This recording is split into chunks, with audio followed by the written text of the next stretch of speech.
तो पहले तो नमस्ते। ये गेट बंद कर देना।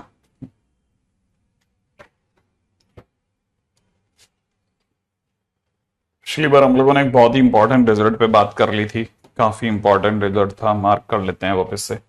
ठीक है, तो आगे से याद रखेंगे इस बात को कि कभी भी Z1 Z2 Z3 जो है, ठीक है ना, अगर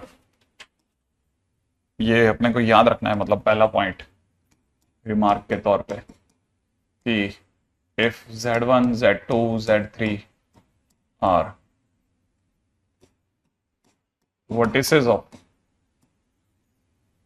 इक्विलेटरल ट्राइंगल, देन फिक्स हो गया कि Z1 का स्क्वायर प्लस Z2 का स्क्वायर प्लस Z3 का स्क्वायर जो होगा वो Z1 Z2 प्लस में Z2 Z3 प्लस में Z3 Z1 के बराबर होगा।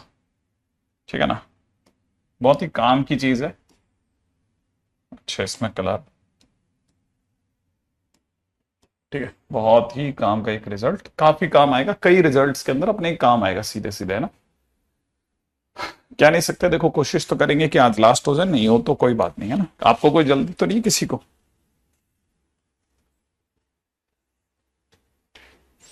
भाई किसी भी बच्चे को ऐसा कि नहीं सर आज खत्म कर दो सर, कोई जल्दी वल्दी तो नहीं है? क्योंकि पिछले 2 लेक्चर से पूछ रहे हैं कई बच्चे कि सर आज लास्ट कर देंगे क्या। हमारी बातचीत ओके, बस बढ़िया है। तो फिर अपने को क्या, हमारी बातचीत जा चुकी थी इस बात पे कि रोटेशन थ्योरम के ऊपर हमारी बातचीत हो गई थी ना। ठीक है, तो अब इस पे भी बात कर लेते हैं कि जैसे मान लो कि कोई 2 लाइनें हैं और वो आपस में परपेंडिकुलर हैं। लेट से कोई भी 2 लाइनें परपेंडिकुलर हैं, ठीक है, और मतलब इसमें पहले कुछ केसेस हैं, ध्यान रखना, कुछ केसेस हैं जो याद रखने हैं अपने को ना। कुछ केसेस हैं याद रहे तो ज्यादा सही रहेगा, वो आपको फायदा पहुंचाएंगे सीधे, है ना। जिसमें से पहला केस है कि when L1 perpendicular to L2, अगर जैसे कोई एक लाइन दूसरी लाइन के परपेंडिकुलर है, राइट है, ये सपोज करो Z1 है, ये सपोज करो Z2 है, ये सपोज कर लेते हैं कि Z3 है, ये सपोज कर लो कि Z4 है।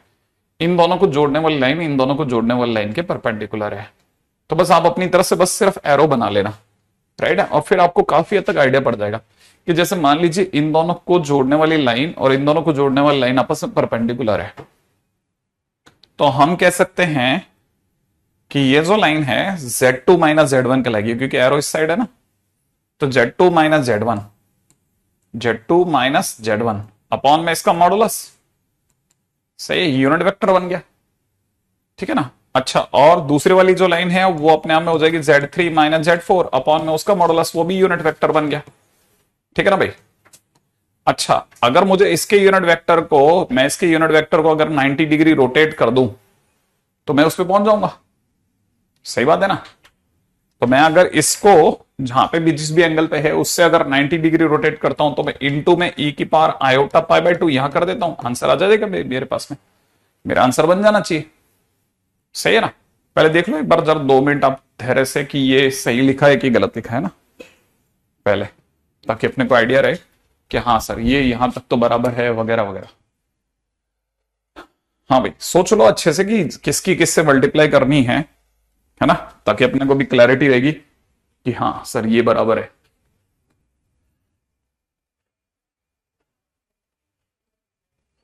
क्लैरिटी है कि भाई हमने मल्टीप्लाई करा Z4 माइनस Z3 या Z3 माइनस Z4 की, यहां तक की बात तो बराबर होगी ना। अच्छा, इसको आप में से कई बच्चे ऐसे भी कह रहे हैं कि इसको ऐसे लिखा जा सकता है कि जैसे कुछ बच्चों के दिमाग में ऐसा भी है, Z3 माइनस Z4 को तो सब वहीं छोड़ते हैं, इस Z2 माइनस Z1 को यहां ले आते हैं। ठीक है, बस अपन एक ही बार ये मेहनत करेंगे, फिर डायरेक्ट सोचेंगे। ये हमारे लिए कांस्टेंट है ना, it is a constant to us, क्योंकि ये अपने आप में डिस्टेंस है, ये भी एक कांस्टेंट है, तो constant upon constant will be A constant, तो के लिख देता हूं इसकी जगह। अच्छा, ये मेरे लिए आयटा है, तो मेरे लिए आयटा हो गया। तो मेरे को ये पता चला कि अगर Z3 और Z4 को जोड़ने वाली लाइन Z1 और Z2 को जोड़ने वाली लाइन के परपेंडिकुलर है, तो दोनों का जो रेशो है, माने जिसको रोटेट करके दूसरे पे पहुंच रहे हैं, है ना, उन दोनों का रेशो जो है वो के आइटा आ रहा है। के आइटा आने का मतलब हो गया कि वो एक इमेजिनरी नंबर आ गया। तो मतलब मैं ये कह सकता हूं ये ratio is giving us imaginary number, और ये अगर अपने को इमेजिनरी नंबर दे रहा है तो सोचने की चीजें आती है यहां से कि अगर इसने इमेजिनरी दे दिया, इफ इट इज इमेजिनरी, तो इमेजिनरी होने पर z बराबर माइनस जेड बार होता है, तो ये अपने खुद के माइनस जेड बार के बराबर होगी। या मैं कह सकता हूं कि Z3 माइनस में Z4 अपॉन में Z2 माइनस में Z1 प्लस Z3 बार माइनस Z4 बार अपॉन में Z2 बार माइनस Z1 बार का सम 0 हो जाएगा। क्यों? क्योंकि अगर Z अगर इमेजिनरी होता है ना, तो हम कहते हैं कि Z बराबर माइनस जेड बार के होता है, राइट है, तो आप उसको उस साइड ले दो ऐसा। तो पहली चीज तो अपने को यह भी ध्यान रख लेना कि अगर बाय द वे कभी भी दो परपेंडिकुलर लाइंस की बात हो रही है ना, तो बस उन दोनों का रेशियो एक इमेजिनरी नंबर हो गया, उन दोनों का रेशियो एक इमेजिनरी नंबर हो गया, है ना। जैसे मान लीजिए कोई ये लाइन है जो Z1 है और ये टर्न अप हो रही है, सपोज करो ये दो हैं Z3 और Z2, ठीक है। तुमको पता है Z1 जो है वो रोटेट होकर के इस पे जाएगी, ठीक है। तो हम कह सकते हैं कि Z3 minus Z2 is equal to में आयोटा Z1, क्योंकि Z1 के आर्ग्यूमेंट को आइटा मल्टीप्लाई करेंगे तो वो आइटा माने 90 डिग्री अप हो जाएगा, प्लस हो जाएगा, राइट है। तो ऐसा बोल सकते हैं या यू कह सकते हैं कि Z3 माइनस में Z2 अपॉन में Z1 is equal to iota, means imaginary number. लेकिन इमेजिनरी नंबर बोलने की बजाय ज्यादा बेटर रहता है कि इसको ऐसा लिखा जाता है, थोड़ा बच्चा डर के रहता है कि यार यार क्या लिख दिया पता नहीं, कैसे सोच लेते हैं इतना फटाफट। बस वो जो फील है ना, वही तो मजेदार है, ठीक है ना। कौन किसको टर्न करा रहा है, बस ये ध्यान रखना है ना। अच्छा, मान लीजिए जैसे सेकंड केस की बात करता हूं। सेकंड केस, अगर बाय द वे सपोज कीजिए कि अपनी दोनों लाइनें आपस में पैरेलल थी, L1 और L2 आपस में पैरेलल होती, तो पैरेलल होती तो कैसे दिखता भाई, ये Z1 ये Z2 ये जोड़ने वाली लाइन, ये Z3 ये Z4, ठीक है ना, और ये जोड़ने वाली लाइन, तो दोनों का वेक्टर अपने आप में एक दूसरे के पैरेलल होता। तो माने इसका और इसका दोनों का आर्ग्यूमेंट सेम होता। तो मैं कैसे सोचता, मैं ये बोलता कि Z2 माइनस Z1 अपॉन इसका मॉडुलस, राइट है। उसको अगर मैं e की पावर आयोटा 0 से गुणा करता हूं, क्योंकि अब क्या हो रहा तो पैरेलल है ना, तो दोनों के बीच का आर्ग्यूमेंट टर्न अप ही नहीं हुआ, जीरो टर्न दिया हमने, तो वो किसके बराबर आ जाएगा, Z4 माइनस Z3 अपॉन इसी का मॉडुलस। और मॉडुलस अपॉन मॉडुलस, इसको अगर मैं नीचे ले जाऊं या इसको नीचे ले जाता हूं, तो मेरे को पता चल गया कि Z4 माइनस Z3 अपॉन में इस पार्टी को अगर मैं नीचे लेके गया तो Z2 माइनस Z1, और ये कांस्टेंट, क्योंकि मॉडुलस इज ए कांस्टेंट, तो कांस्टेंट ऊपर आ जाएगा, constant upon constant is a constant, e की पावर आइटा 0 इज cos 0 plus iota sin 0 that is 1। तो बेसिकली ये कांस्टेंट बन गया, कांस्टेंट। और कांस्टेंट भी कौन सा वाला, मॉड वाला कांस्टेंट। मॉड में हमेशा चीजें रियल होती है, तो हम कहेंगे this is nothing but real, तो ये अपने आप में रियल नंबर बन गया। अब रियल नंबर को कैसे पहचानोगे, रियल नंबर को पहचानने का तरीका यह है कि साहब अगर बाय द वे Z अपने आप में रियल नंबर होता है ना, तो हम कहते हैं उस केस में Z बराबर Z बार के होते हैं। तो हम इसको बोलेंगे किससे कि Z4 माइनस Z3 अपॉन में Z2 minus Z1 is equal to में इन्हीं का बार Z4 बार माइनस Z3 बार अपॉन में Z2 का बार माइनस में Z1 का बार, दैट्स इट, फिनिश। सही है। तो अब मैं आपको जो सलाह दूंगा, मैं आपको यह सलाह दूंगा कि आप सिर्फ इन चीजों को पकड़ें, इतना ज्यादा भयानक ना हो, बस इसे पकड़िए कि जब भी दो चीजें परपेंडिकुलर हैं तो उनका रेशो में ध्यान रखना कौन किस में टर्न अप हो रहा है, बस ये ध्यान रखना। Is equal to imaginary number, ये आपको मैं सलाह दूंगा, बस ये और ये दो इंपॉर्टेंट है। और ये याद, यहां पे क्या याद रखना है कि जब भी दो चीजें पैरेलल होंगी, ठीक है, तो फिर उनका रेशो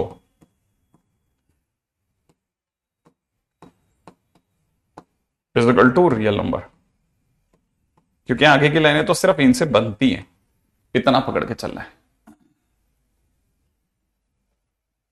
राइट है। आई थिंक यहां तक की बात तो अपने को पकड़ में आने लग गई होगी कि अच्छा ये मेजर पॉइंट है ना। अच्छा, अब इसके नाम पे आप किसी को बेच लो, किसी को भी बेच सकते हो आप। अगर आपने ये जैसे ये पकड़ लिया तो इसके बाद के फंडे पे तो आप किसी को भी कहीं भी घुमा सकते हो, राइट है। लेकिन अभी एग्जैक्टली इसी पे घुमाएं या आगे चलें, ये सोच लेते हैं एक बार जरा।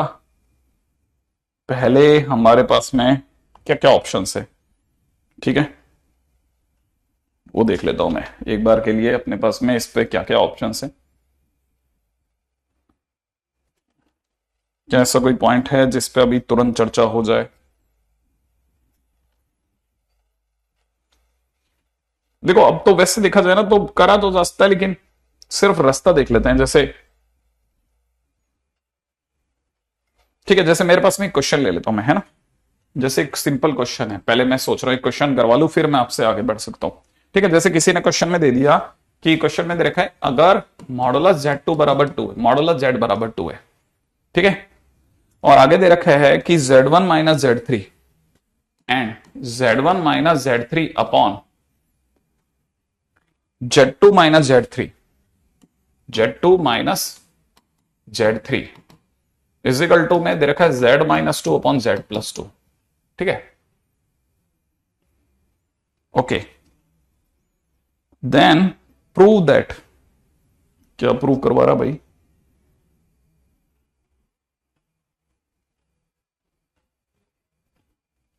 Z1, Z2, Z3 are the point of, are the vertices of what? Okay, right angle triangle. Then prove that Z1, Z2, Z3 are vertices of right angle triangle. Right angle triangle. Okay, सोच लेते हैं ये भी। ठीक है, अब देखो ये देखो, आपको देख करके लगेगा कि यार ये क्या गपला है, ऐसे तो कैसे सोचेंगे सर। हाँ लगेगा, जब फर्स्ट टाइम देख रहे हो और आपने अगर भाई इस स्केल तक जाके देखा नहीं है तो थोड़ा सा आपको भय लग सकता है, लेकिन एक बार देखोगे तो आपको लगेगा चिल्लर, यार ये क्या चिल्लर है। कनेक्टेड होनी चाहिए चीजें, बस कनेक्ट हो जाए आपसे।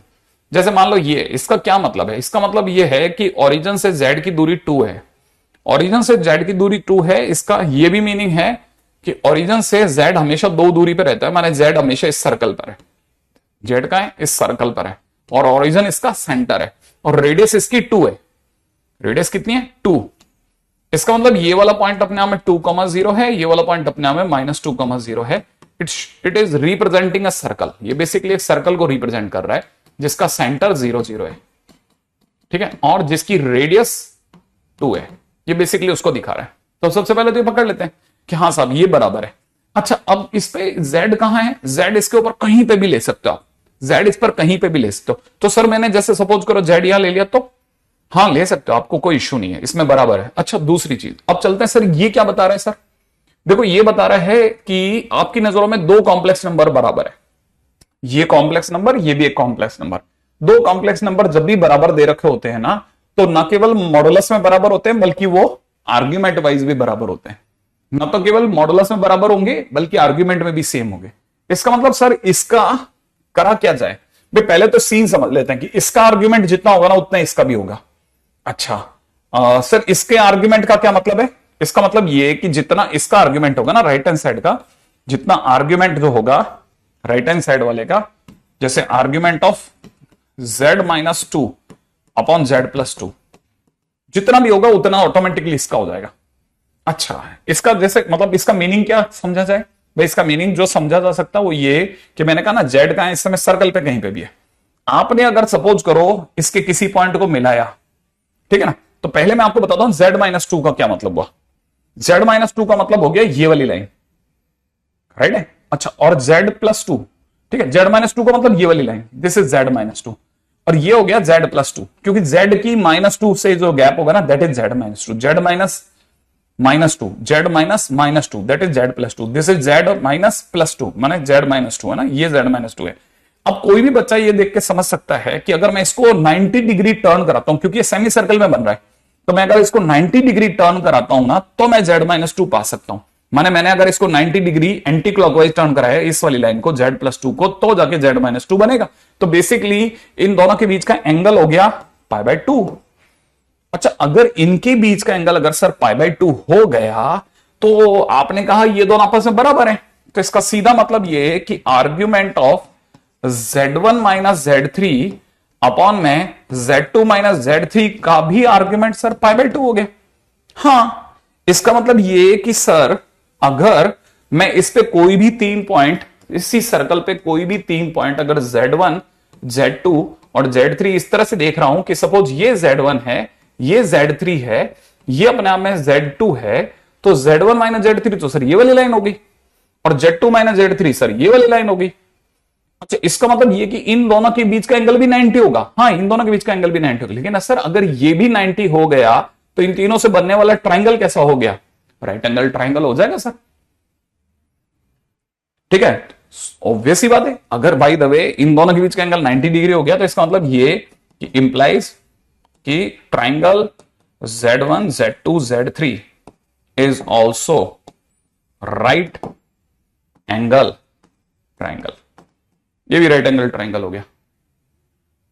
मतलब बस कुछ करना नहीं है, इसको सॉल्व नहीं करना ना, कुछ सॉल्व करने की जरूरत ही नहीं है ना, बेसिक चीज पकड़ में आ गई, तुरंत पकड़ में आ जाएगा। ये भी अगर वो 90 तो ये भी 90 हो गया, क्योंकि अगर दो कॉम्प्लेक्स नंबर अगर सेम है तो ना केवल उनका मॉड सेम है बल्कि उनका आर्ग्यूमेंट भी सेम होगा।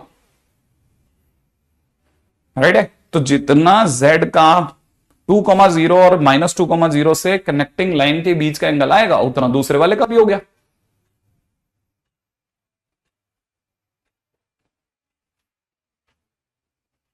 मतलब इसमें कुछ सॉल्व करने की जरूरत नहीं, कुछ सॉल्व करने की जरूरत ही नहीं, सीधी सी बात है, एक झटके के अंदर खत्म हो गया।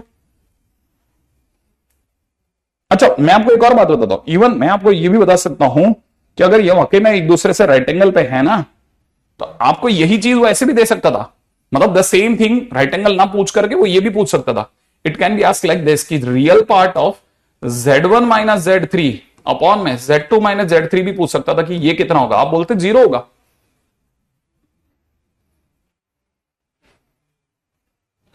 अगर इसको समझ रहे आप, ये कैसे हुआ, ये अगली लाइन कैसे आई भाई? क्वेश्चन के तो वो आर्ग्यूमेंट नहीं पूछ के या राइट एंगल नहीं पूछ के ये भी पूछ सकता था कि इनका रियल पार्ट कितना हुआ, तो आपको 0। ये कैसे? ये ऐसे कि किसी के बीच का अगर आर्ग्यूमेंट अगर π/2 होता है, ठीक है, सोचना कि अगर किसी के बीच का आर्ग्यूमेंट π/2 होता है तो दोनों राइट एंगल पे होती है। और मैंने अभी भी क्या बताया था कि जब भी कोई दो चीजें राइट एंगल पे होंगी ना तो वो अपने आप में इमेजिनरी नंबर होती है, और इमेजिनरी नंबर का रियल पार्ट क्या होता है? 0। दोबारा सोचो, दोबारा बोलो, क्या मैं जो बोल रहा हूं वो लिख लो आप कहीं पे, लिख लो आप कहीं पे कि क्योंकि इसका आर्ग्यूमेंट π/2 है इसलिए अंदर वाला इज एन इमेजिनरी नंबर, और क्योंकि वो इमेजिनरी नंबर है इसीलिए उसका रियल पार्ट 0 होगा।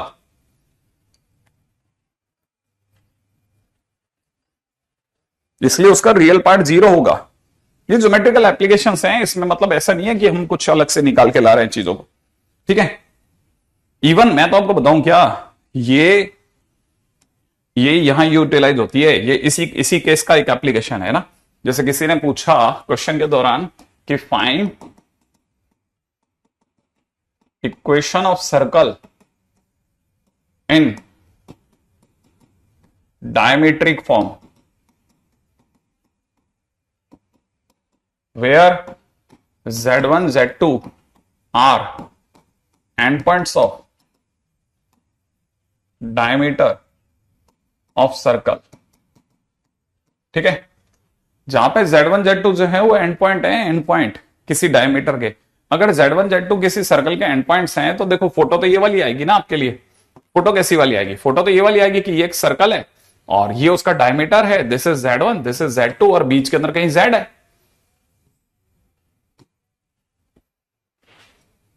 सोच के देखो, Z कहां होगा? Z तो सर्कल पे होगा ना, और Z का लोकस ही तो सर्कल होगा। बस Z आज यहां है, कल को यहां होगा तो तब भी राइट एंगल तो बनेगा बनेगा, क्योंकि सेमी सर्कल में बनने वाला एंगल हमेशा राइट एंगल होगा। ये भी राइट एंगल है, ये भी राइट एंगल है, तो Z कहां? Z तो इस सर्कल पे हर जगह है, तो Z is everywhere on circle. वो सर्कल पे हर जगह है। क्या मेरी बात यहां तक समझ में आ रही है? यहां तक की बात तो समझ में आ रही होगी ना। अब अगर ये वाली बात समझ में आ रही है तो मैं आपको क्या बोल सकता हूं, देखो कौन किधर से किधर की तरफ जाएगा? यू जाएगा ना, एंटी क्लॉकवाइज जाना है, तो आप किसको घुमा रहे हो? Z माइनस Z1 को, अपॉन में किसका? Z minus Z2। This must be purely imaginary. अगर ये प्योरली इमेजिनरी होना चाहिए तो दुनिया बोलेगी कि Z minus Z1 Z minus Z2 Z minus Z2, ठीक है, प्लस में Z bar minus Z1 bar upon में Z bar minus Z2 bar equal to 0। खत्म। ये हो गई इक्वेशन, ये हो गई इक्वेशन। इसको सॉल्व कर लेना, ये हो गया इक्वेशन ऑफ सर्कल जिंदाबाद। ऐसा आधा अधूरा सही है आंसर। हाँ, यही होता है equation of circle diametric form में। बड़ा ही खतरनाक है सर ये, कैसे ही कह लो इसको। अब देखो दुनिया वाले तो कैसे भी कह लेते हैं, मतलब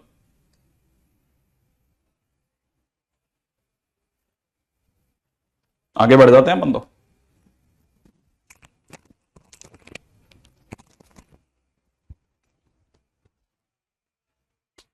अब आप एलसीएम लेते हो, क्या करते हो तो समझ लेना। एंटी क्लॉकवाइज ही है भैया, देख लो, ठीक है।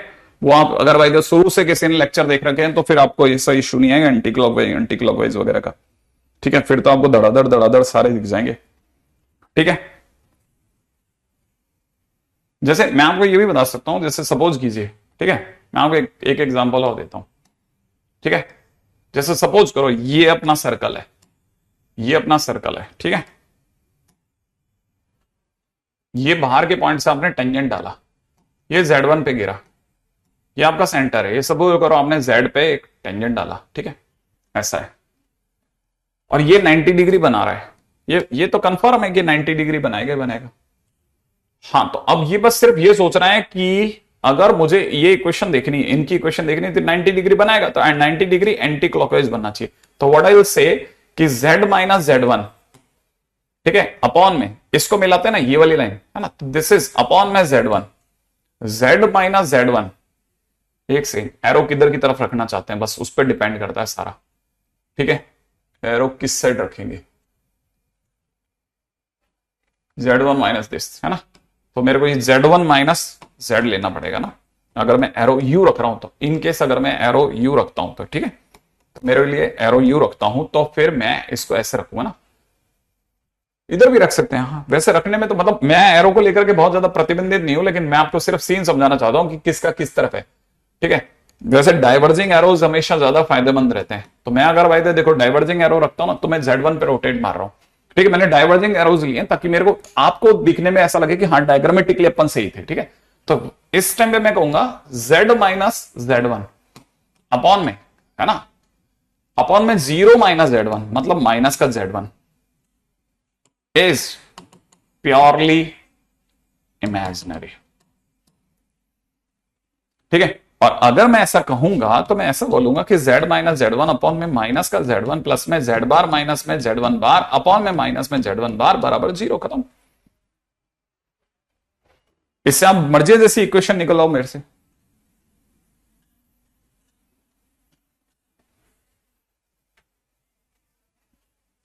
हाँ, उस पर भी आते हैं, वो भी कोई बड़ा बात नहीं है, करने वाले उस पर भी बात कर सकते हैं अपने, उस पर भी बात कर सकते हैं। इवन जैसे अगर किसी बच्चे के दिमाग में है कि सर्कल के बारे में कैसे बात करिए, नॉर्मल सर्कल के ऊपर बात कैसे करें। जैसे मान लीजिए किसी के दिमाग में है नॉर्मल सर्कल की इक्वेशन पे कैसे बात की जाए, ठीक है ना। मान लीजिए इक्वेशन ऑफ सर्कल पे आपके दिमाग में है कि इक्वेशन ऑफ सर्कल कैसे देखी जाती है सब नॉर्मली, ठीक है। तो इक्वेशन ऑफ सर्कल देखने के दो रास्ते हैं, एक तो वो जो हमको समझ में आए जिसे हम वापस बना पाए, एक वो जो देखते हुए डर लग जाए, मतलब अंदर से आत्मा कांप जाए, ऐसी वाली। देखो इक्वेशन ऑफ सर्कल आप में से हर एक बच्चे को बताया x square plus y square plus में 2gx प्लस में 2fy प्लस में c बराबर 0 बोल सकते हैं। अगर मैं ऐसा बोलता हूं तो आपको पता है x square plus y square को अगर मैं ध्यान से देख रहा हूं तो it is nothing but z bar होता है। X square plus y square क्या होता है, जेड बार ही तो होता है। अच्छा, इसमें भी अगर मैं g को आगे कर देता हूं तो 2x की जगह पे मैं z प्लस जेड बार लिख सकता हूं, ये आपको याद रखना पड़ेगा। अच्छा, अगर मैं f को आगे कर देता हूं तो ये z minus z bar upon eta लिखा हुआ है। अच्छा, प्लस में c लिखा हुआ है। ये जो अपॉन आयटा है मैं ज्यादा देर तक इसको टॉलरेट नहीं करूंगा, इसको हटा रहा हूं, ठीक है। क्योंकि मैं जैसे इसको हटाऊंगा, अपॉन आयटा घटाऊंगा तो मैं आगे माइनस आयटा लगा दूंगा, माइनस में आयोटा लगा दूंगा मैं, सही है।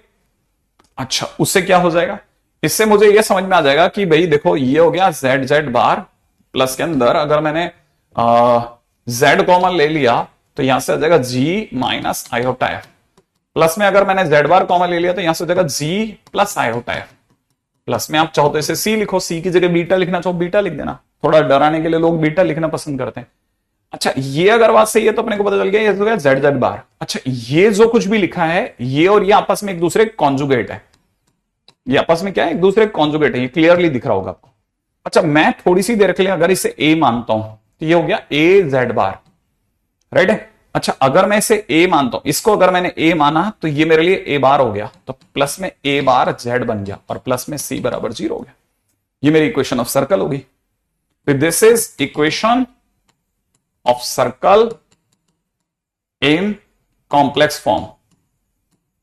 ये कॉम्प्लेक्स फॉर्म में मेरे लिए इक्वेशन ऑफ सर्कल हो गई साहब, equation of circle in complex form, ठीक है। अच्छा, अगर भाई आपको ये बात समझ में आ गई कि हाँ सर ये मेरे से बन गया, ठीक है, कि सर मैं भी सोच सकता हूं, वो आप आगे चलो।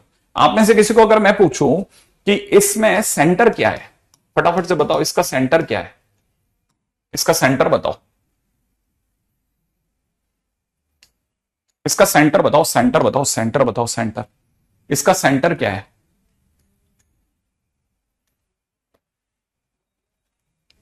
सोचा?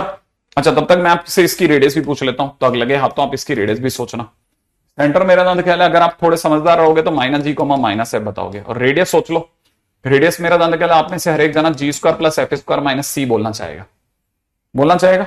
अच्छा, अब मैं आपसे इधर लेके चलता हूं, ठीक है। अब मैं इसमें दो बातें करूंगा, एक तो मैं आपसे पूछूंगा बता भाई सेंटर, तो आप क्या बताओगे सेंटर? सर सेंटर तो माइनस जी माइनस एफ है। रुको जरा, जिसे आप माइनस जी माइनस एफ कह रहे हो, आपको पता है हमारे इस केस में जो ए बना, राइट है, इस केस में जो हमारे पास में ए आ रहा है, ठीक है, ए क्या चीज है? जी प्लस आयटा एफ है कि नहीं है? क्या हम उसे जी कोमा एफ बोलते हैं कि नहीं बोलते? तो जिसे आप सेंटर ले रहे हो वो अगर माइनस जी माइनस जी कोमा माइनस एफ है, दैट इज नथिंग बट, तो वो यहां पर मेरे लिए सेंटर क्या चीज है? यहां पे सेंटर मेरे लिए क्या है? माइनस ए हो गया। आप आराम से सोचो कि क्या सेंटर मेरे लिए माइनस ए हुआ है या नहीं हुआ। मतलब मेरे लिए सेंटर कौन हुआ? सेंटर हुआ जो जेड बार के आगे लिखा हुआ है उसका नेगेटिव कोफिशिएंट, ठीक है, माने negative of coefficient of z bar, ठीक है। अच्छा, अब जरा जल्दी से सोचो कि अगर बाय द वे मैंने आपसे अगर रेडियस पूछी होती, तो मान लीजिए जैसे क्वेश्चन में मैंने आपसे रेडियस पूछी होती, तो आप रेडियस क्या बताते थे? रेडियस आपने कहा था जी स्क्वायर प्लस एफ स्क्वायर, यही तो बताइए ना। अच्छा, जी स्क्वायर प्लस एफ स्क्वायर आपको दिख रही है, राइट है, आपको पता है कि अगर ये ए है तो इसका है ना, इसका मॉड ए जो होगा वो अंडर रूट जी स्क्वायर प्लस एफ स्क्वायर होगा। तो बेसिकली जिसे आप रेडियस कह रहे हो वो अपने आप में मॉड ए का स्क्वायर है। माइनस सी की जगह सी लिख लो, उसमें क्या है, राइट है। कुछ लोग बीटा लिखते हैं, आप बीटा लिख देना। लोगों को ये जमे नहीं तो आप ये लिख देना कि भैया मॉड अल्फा स्क्वायर से किसी को प्रॉब्लम हो, आप इसे अल्फा अल्फा बार या ए बार लिख दो, क्या फर्क पड़ता है। ये लो, काम खत्म। इसमें क्या मुश्किल काम आ रहा है बताओ। अगर ये वाली बात यहां तक पकड़ में आ गई तो मैं आपसे ऐसे ही क्वेश्चन पूछ लेता हूं कि अगर ये कहानी यहां पे पकड़ में आ रही है आपको, ठीक है, मेरा तो गला इसमें कोई मेरे को ऐसा कोई बहुत तकलीफ दे सिचुएशन नहीं लग रही कि हाँ सर ये तो बहुत भयानक बात हो गई, नहीं ऐसी क्या बात कह दी अपन ने, सब एकदम नॉर्मल गेम कर रहे हैं अपन, ठीक है। जैसे मेरे पास में कोई इक्वेशन ऑफ सर्कल पड़ी हो नॉर्मल फॉर्म में तो देख लेते हैं भला। हाँ, एक पड़ी लो। अगर मान लीजिए जैसे किसी ने क्वेश्चन में पूछ लिया क्या कि जेड जेड बार प्लस में दे रखा है 2 minus iota of z, plus में दे रखा है 2 plus iota z bar minus 4 equal to 0 is circle, find centre and radius, ठीक है, रेडियस और सेंटर बताओ, ठीक है। आप जरा फटाफट से देखिए क्या आपके दिमाग में ये सारी बातें आ रही है कि नहीं आ रही, फटाफट देख के बताओ। क्या आप में से कोई बता सकता है इसका सेंटर और रेडियस क्या होगी? इसका सेंटर और रेडियस क्या होगी? हाँ, काफी हद तक चेंज किया मैंने। हाँ भी बताइए, क्या आप बताइए, क्या ये सेंटर और रेडियस बता सकते हैं आप? इसका सेंटर और रेडियस, सेंटर देखना हो तो बस सिर्फ इसको देखो, सेंटर देखना हो तो बस एक ही चीज को देखा करो। जैसे कोई पूछे ना आपसे कोई भी ये दे, तो आपको सेंटर अगर देखना तो जेड बार को पकड़ो, बस जेड बार के साथ बैठा हुआ सेंटर है, ये सेंटर है, ये सेंटर है, ये आपको जी और एफ दे रहा है, जी प्लस आइटा एफ लिखा है, ये देखो ना जेड बार के साथ क्या लिखा है, जी प्लस आइटा एफ नहीं लिखा हुआ, बस तो मैच करा लो। आपको यहां से जी और एफ मिल गया, ठीक है, तो आपको पता चल गया कि जी कॉमा एफ आपके लिए क्या है, 2,1 है, इसीलिए सेंटर क्या हो गया, सेंटर होता है माइनस जी माइनस एफ, माइनस जी माइनस एफ, इसका मतलब -2, -1, काम खत्म। अच्छा, अगर किसी ने रेडियस पूछ ली तो रेडियस के लिए तो और आसान है, जी का स्क्वायर प्लस एफ का स्क्वायर माने 2 का स्क्वायर प्लस 1 का स्क्वायर, पीछे कितना -c, इस कहानी का c कितना है -4 है, तो प्लस का 4 हो गया बेसिकली, तो आंसर इज 3। देखो तो सही, आप सिर्फ जेड बार के साथ जो बैठा है ना वो जी को एफ लिखा है बेटा, वो जी को एफ लिखा है, जो जेड बार के साथ है ना ये सेंटर के काम आएगा, ये सेंटर में काम आएगा।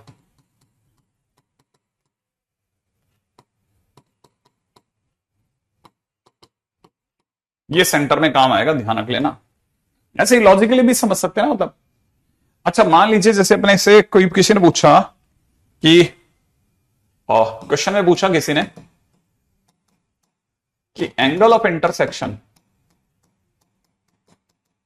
ऑफ 2 सर्कल्स, क्या 2 सर्कल क्या दे रखे हैं, ठीक है, एक दे रखा है जेड जेड बार, प्लस में दे रखा है किसी ने Z1 अल्फा, राइट है,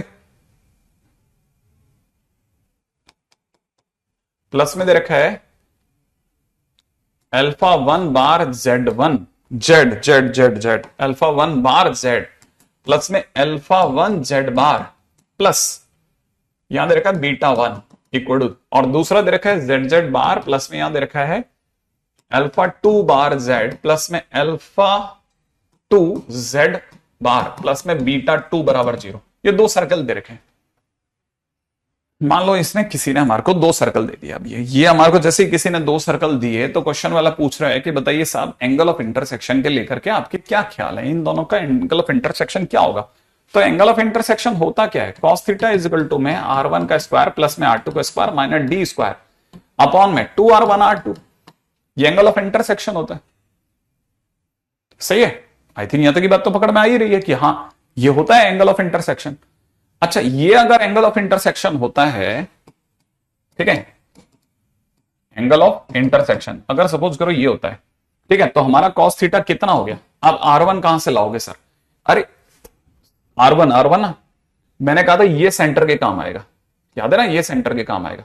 तो हमारे लिए इसकी रेडियस, मान लो किसी बच्चे ने अगर इसकी रेडियस पूछी कि सर इसकी रेडियस क्या होगी, ठीक है ना, तो ये जहां पे हमारे सेंटर के काम आ रहा है, तो पहले वाली की रेडियस माने R1 बराबर हो जाएगा, है ना, याद है अपना कुछ अल्फा अल्फा बार कुछ करा था ना, ए बार, राइट है, तो अल्फा वन बार माइनस सी माने बीटा 1, R2 की जगह पे क्या करोगे अंडरूट में, अरे ये भी क्यों लिख रहे हैं यार, अपन क्यों टाइम वेस्ट कर रहे हैं, ठीक है सरकार कोई लिखता होगा तो लिखता होगा, अपन सीधे ऐसे लिखते हैं ना, अल्फा 1 का स्क्वायर माइनस बीटा 1, ये आसान दिखता है ना, यहां हो जाएगा कितना अल्फा 2 का स्क्वायर माइनस बीटा 2, फिर क्या R1 का स्क्वायर की जगह पे इसका स्क्वायर करेंगे तो ढक्कन हो जाएगा, अल्फा 1 का स्क्वायर माइनस में बीटा 1, प्लस में यहां कितना हो जाएगा अल्फा 2 का स्क्वायर माइनस में बीटा 2।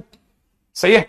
अच्छा सर ये डी क्या चीज है, डी बेसिकली दोनों सेंटर टू सेंटर के बीच की दूरी है, ये सेंटर टू सेंटर के बीच की दूरी को डी कहते हैं, ठीक है ना। अच्छा अगर ये डी है तो सेंटर क्या है, अब यहां सेंटर देखा जाए तो इस वाली पार्टी का सेंटर है अल्फा 1, इस वाली पार्टी का सेंटर है अल्फा 1, याद है ना, इस वाली पार्टी का सेंटर होगा अल्फा 2। अच्छा अल्फा 2 और अल्फा 1 के बीच की दूरी कैसे लाएंगे, अरे मॉड इन्हीं भी Z1 और Z2 के बीच की दूरी को मॉडुलस Z1 माइनस Z2 करते हैं, तो यहां पे लिख देंगे अल्फा 1 माइनस अल्फा 2 का स्क्वायर, अल्फा 1 माइनस अल्फा 2 का होल स्क्वायर। याद रखना ये हुआ R1 का स्क्वायर, ये हुआ R2 का स्क्वायर, ये हुआ D माने दोनों के बीच की डिस्टेंस का स्क्वायर अपॉन में 2 अंडरूट अल्फा 1 का स्क्वायर माइनस बीटा 1 अंडरूट, ठीक है, अल्फा 2 का स्क्वायर माइनस बीटा 2। इसमें क्या समय लगा बताइए, आई थिंक किसी को भी क्लिक कर जाएगा कि ये कहानी, ठीक है। अच्छा अब ये एक और चीज, हमारा जो सेंटर होगा ना वो माइनस अल्फा है, तो अपन इसको माइनस अल्फा कर देता हूं ना, थोड़ा और क्लैरिटी रहेगी, माइनस अल्फा, राइट। अच्छा तो सर माइनस अल्फा 1 फिर प्लस का अल्फा 2 होगा, हाँ होगा, माइनस अल्फा 1 प्लस का अल्फा 2 तो अगर आप इसमें से इसको घटा रहे हैं तो माइनस अल्फा 1 प्लस अल्फा 2 लिखो या अल्फा 1 माइनस अल्फा 2 का स्क्वायर लिखो, एक ही बात है, क्योंकि मॉडुलस झेल जाएगा। मॉडुलस में तो कोई भी तकलीफ नहीं है भाई। किसी को भी अगर ऐसा लगता है जैसे कि सर इसको लास्ट क्लास कर दो, तो बोल देना। ये पूछने से ज्यादा अच्छा है कि आप सर आज लास्ट क्लास है, आप पूछ लो सर इसे लास्ट क्लास कर दें क्या, तो मैं अपन कर देंगे, इसमें क्या, मेरे को तो सिर्फ टाइटल डालना है और क्या। ठीक है, फार्मूला पता होना चाहिए आपको। जैसे इसमें आशीष जे करके बच्चा पूछ रहा है कि sir is it last class, तो बता भाई आशीष क्या लगता है, आशीष जे क्या करना, लास्ट क्लास कर देंगे इसको, ऐसे बोल दो कि सर इसे लास्ट क्लास कर दो सर। आप ऐसा लिख सकते हैं ना। जिनको यह समझ में नहीं आया कि घटाना कैसे होता है उनको बता रहा हूं, इसमें से इसको घटाओगे तो ऐसे लिखोगे ना, ये लिखो या ये लिखो, मॉडुलस में क्या फर्क पड़ता है। अरे पूछने वाले को पूछे तो सही कि क्या मन में है।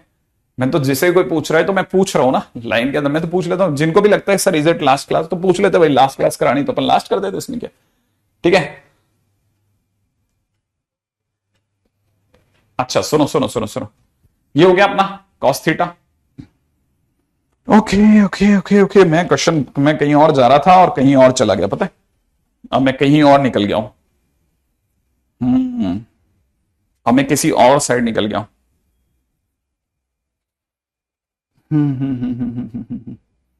अभी मुझे ये आपने मेरे को किस तरफ लेके आए हो, आप मेरे को ले गया है सर्कल में ले आए। ठीक है, मैं अच्छा खासा कहीं और निकल गया था।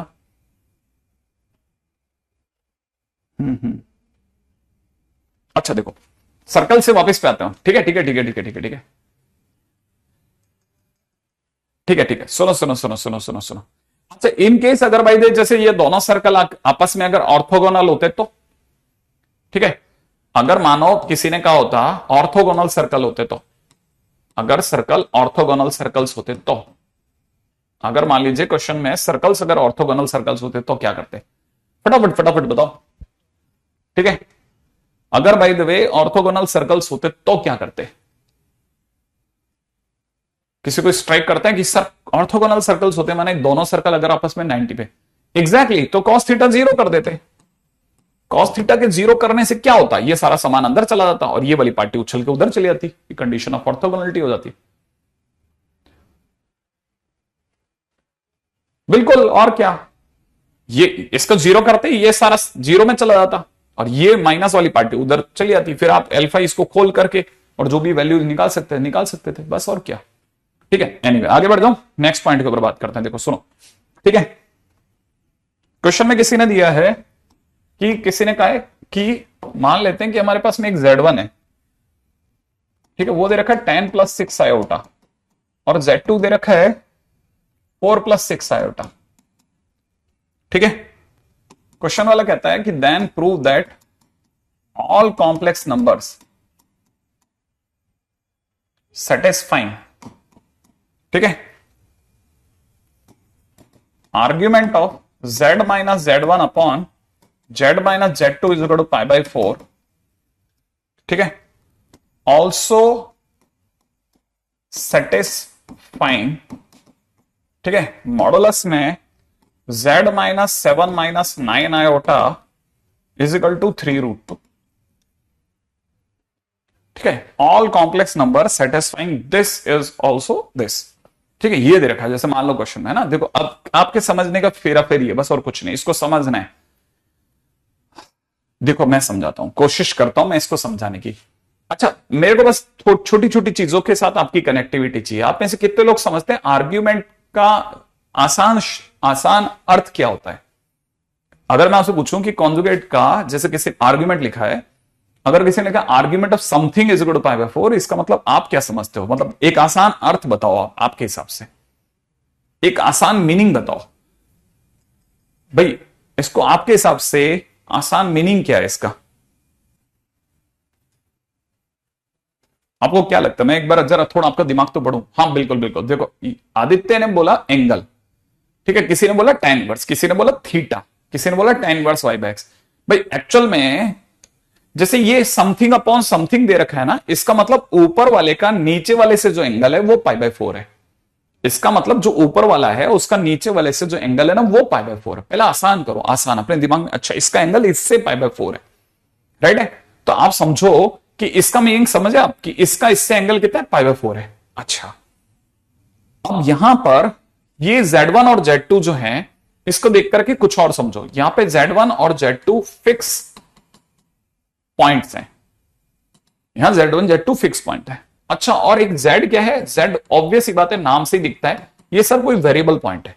एक वेरिएबल पॉइंट इस तरह से मूव हो रहा है कि दो फिक्स पॉइंट से उसका एंगल हमेशा पाई बाय 4 बना रहता है। ऐसा कैसे संभव है कि किन्हीं भी दो पॉइंट से एक वेरिएबल पॉइंट का एंगल हमेशा पाई बाय 4 बना रहता है?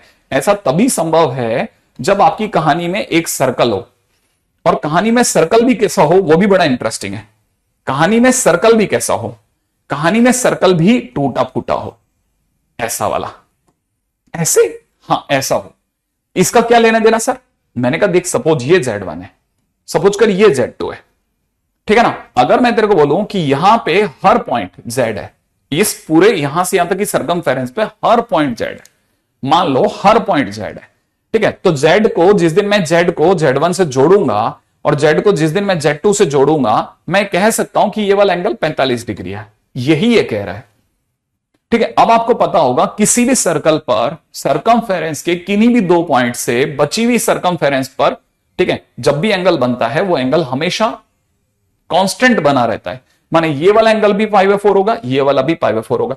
इस तरह से मुझे इनफाइनाइट Z मिलेंगे on the major arc of the circle, ठीक है। क्या मिलेंगे मुझे? मेजर आर्क पे, मेजर आर्क, ठीक है, पर Z होगा, ध्यान रखना। मेजर आर्क का मतलब सर्कल का बड़ा टुकड़ा। देखो गायब कितना से टुकड़ा, छोटू से टुकड़ा गायब है, तो माइनर आर्क पे नहीं मिला, ठीक है। तो अगर देखा जाए तो इस पे सभी एंगल कितना हो गया, पाई बाय 4 हो गया। ऑब्वियस ही बात है ना। मेरा तो अंदाजा आप में से सभी लोगों को ये बात पकड़ में आ गई होगी कि हाँ बात तो सही है। अच्छा ये अगर बात सही है, ये अगर पाई बाय 4 दे रखा है, तो पहले तो सीन समझ में आ गया ना, पाई बाय 4 ये क्या है, ये है ये। अगर आपको ये सीन समझ में आ गया तो मैं अब छोटा सा चेंज करता हूं, राइट। तो आप थोड़ा थोड़ा फास्ट क्लिक कर जाओगे। इसका कुछ तो सेंटर होगा, कोई तो सेंटर होगा ही होगा, होगा, ऑब्वियस ही बात है, होगा। अच्छा अब अगर बाय द वे मैं आपको बोलता हूं कि मैं सेंटर पे एंगल अगर चाहता, मान लो किसी सेंटर पे एंगल मांगता, तो आप बता सकते ये एंगल कितना होता, ये एंगल कितना होता? सोचो जरा, क्या आप बता सकते हैं कि ये एंगल कितना होता? इन केस अगर मैं ये एंगल मांगता तो ये एंगल कितना होता? आप कहते हैं कि सर ये अगर थीटा है तो ये 90 होता। सर सही बात है ना, ये कितना होता? 90 होता। अच्छा अब मतलब धैर्य के साथ धीरे धीरे आगे बढ़ रहे हैं, मतलब मैं सीख रहा हूं आपसे बहुत सारी चीजों को। अच्छा अच्छा अच्छा अच्छा अच्छा, अगर ये 90 होता तो मुझे इस पॉइंट के कोऑर्डिनेट पता इस समय पर नहीं है। मैं थोड़ी सी देर के लिए इसे जेड डैश बोल देता हूं। बोल दिया सर, चलो सर जेड डैश बोल दिया, ठीक है ना। अच्छा अगर मैं आपसे कहता कि अब अगर मैं इसे 90 डिग्री घुमाता हूं तो मुझे ये 90 डिग्री घुमाने पे ये मिलता है, आपको क्या चलेगा सर? इसमें क्या इशू है, इसमें क्या इशू है ना। माने मैं ऐसा बोलता हूं कि z डैश माइनस Z1 को अगर मैं 90 डिग्री घुमाता हूं तो z, देखो अब दूसरी बात, इसको अगर मैं घुमाता हूं तो आप बोलोगे कि सर इसका पहले आप यूनिट वेक्टर बनाओ। क्या बनाओ? Unit vector. तो एक बात बताओ, इसका यूनिट वेक्टर बनाने की जरूरत ही नहीं है, ये जितनी लंबाई है उतनी लंबाई ये है, तो दोनों का यूनिट वेक्टर बनने के बाद जो मॉड आएगा वो कट जाएगा, तो मुझे जरूरत ही नहीं पड़ रही। तो मैं सीधे सोच रहा हूं z डैश माइनस, ठीक है, z डैश माइनस Z1, सोचने की बात है भाई, क्या बोला मैंने? z dash minus Z1 upon में z dash minus Z2 is equal to में e की पावर आयोटा पाई बाय 2 हो रहा है सर, e की पावर आयोटा पाई बाय 2 हो रहा है सर। सोच लो आप अच्छे से कि हाँ ये भी सही है क्या। अगर सही है तो फिर आगे बढ़ते हैं, धीरे धीरे और पुश करते जाते हैं क्वेश्चन को, धीरे धीरे पुश करेंगे तो अपने को क्लियर हो जाएगा कि हाँ बराबर है। सही है क्या?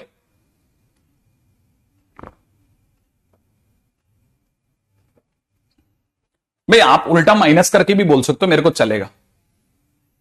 ये सही है ना, ये तो सही है अपनी तरफ से, क्या नहीं है? एग्जैक्टली तो आराम से सोच लो, कोई बात नहीं, मैं थोड़ा और वेट कर लेता हूं, मैं थोड़ा और वेट कर लेता हूं।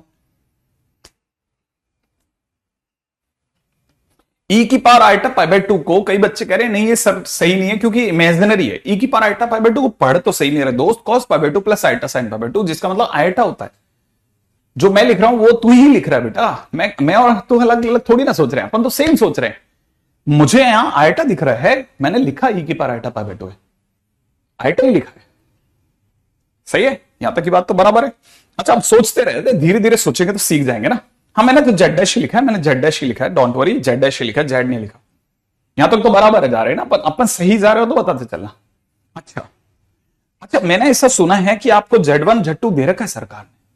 अच्छा अगर Z1 Z2 दे रखा है तो आपको ऐसा तो नहीं लग रहा कि सर जेड डैश माइनस में इसकी जगह तो सर आप 10 - 6 iota upon z dash -4 - 6 iota is equal to iota लिख डालो आप, तो बात खत्म करो, बहुत देर हो गई आइटा। इसको सीधा आइटा लिखो सर, आप सीधा आइटा लिखा करो, या इमेजिनरी नंबर लिख लो चलेगा।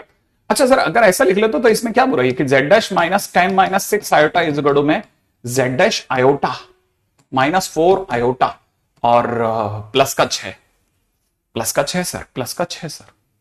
इसका मतलब ये कि z माइनस जेड डैश अगर अपन कॉमन ले लेते हैं तो 1 माइनस आयोटा बराबर में इधर आकर के हो गया 16 प्लस का 2 आयोटा, प्लस का 2 आयोटा ऐसा। तो z डैश बराबर हो जाएगा 16 प्लस में 2 आयोटा अपॉन 1 माइनस आयोटा। देखते ही आपने 1 प्लस आयोटा से ऊपर नीचे मल्टीप्लाई कर दिया सर। नीचे की तरफ सर तो 2 बन गया था सर, ऊपर की तरफ बन गया था 16 प्लस में 2 आयोटा, प्लस में हो जाता सर 16 आयोटा, ठीक है, प्लस में हो जाता 16 आयोटा -2, मिलाकर के हो गया सर 14 प्लस 18 आयोटा बाई 2, जिसके कारण से सुंदर सा 7 + 9 आयोटा दिख गया। तो शायद क्वेश्चन में है, माने सर मुझे सेंटर मिल गया सर, सेंटर मिल गया सर, सेंटर सेंटर मिल गया सर, सेंटर के कारण से मेरे को मिल गया यहां 7 + 9 आयोटा मिल गया सर। ओ अच्छा, फिर लेकिन सर आंसर तो ये है। मैंने कहा अब जरा इसे पढ़ो, क्या आपको नहीं लगता ये एक सर्कल है? ये कह रहा है कि z की, ठीक है ना, 7,9 से डिस्टेंस, ठीक है, इक्वल टू में 3√2 ऑलवेज, किसी फिक्स पॉइंट से हमेशा बराबर दूरी पर रहने वाला क्या होता है? क्या होता है? सर्कल ही तो होता है। हाँ सर ये तो मतलब सेंटर हो गया, ये सेंटर हो गया, बिल्कुल एग्जैक्टली सेंटर हो गया। और z की इससे जो दूरी हो गई, ठीक है, z की इससे जो दूरी हो गई वो 3√2 आएगी भी। वैसे भी अगर आप वैसे z2 को देखो ना, 4 + 6 आयोटा से दूरी देख लो, 3√2 आ जाएगी। इस तरह से 10 + 6 आयोटा से दूरी देखो, ठीक है, वो भी 3√2 आ रही है। देखो आप देखो सही, मतलब अपन कर सकते हैं।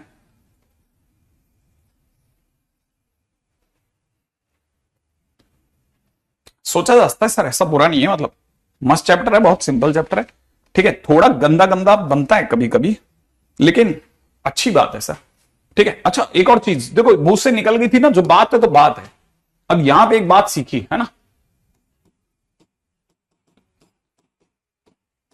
जो बात से बात निकली ना हमारी, वो ये सीखने में आ गया कि अगर सर कोई दो फिक्स पॉइंट हो ना, Z1 और Z2, ठीक है, और अगर by the way angle theta acute हो, ठीक है, थीटा अगर एक्यूट एंगल है और जेड अगर जेड पर अगर एक्यूट एंगल थीटा बना रहा है तो जेड माइनस Z1, ठीक है, अपॉन में जेड माइनस Z2 का आर्ग्यूमेंट जो होता है ना वो थीटा होता है, और लोकस ऑफ जेड जो होता है, ठीक है, इस मेजर आर्क होता है, मेजर आर्क होता है, मेजर आर्क। ओ एक बात निकली बात,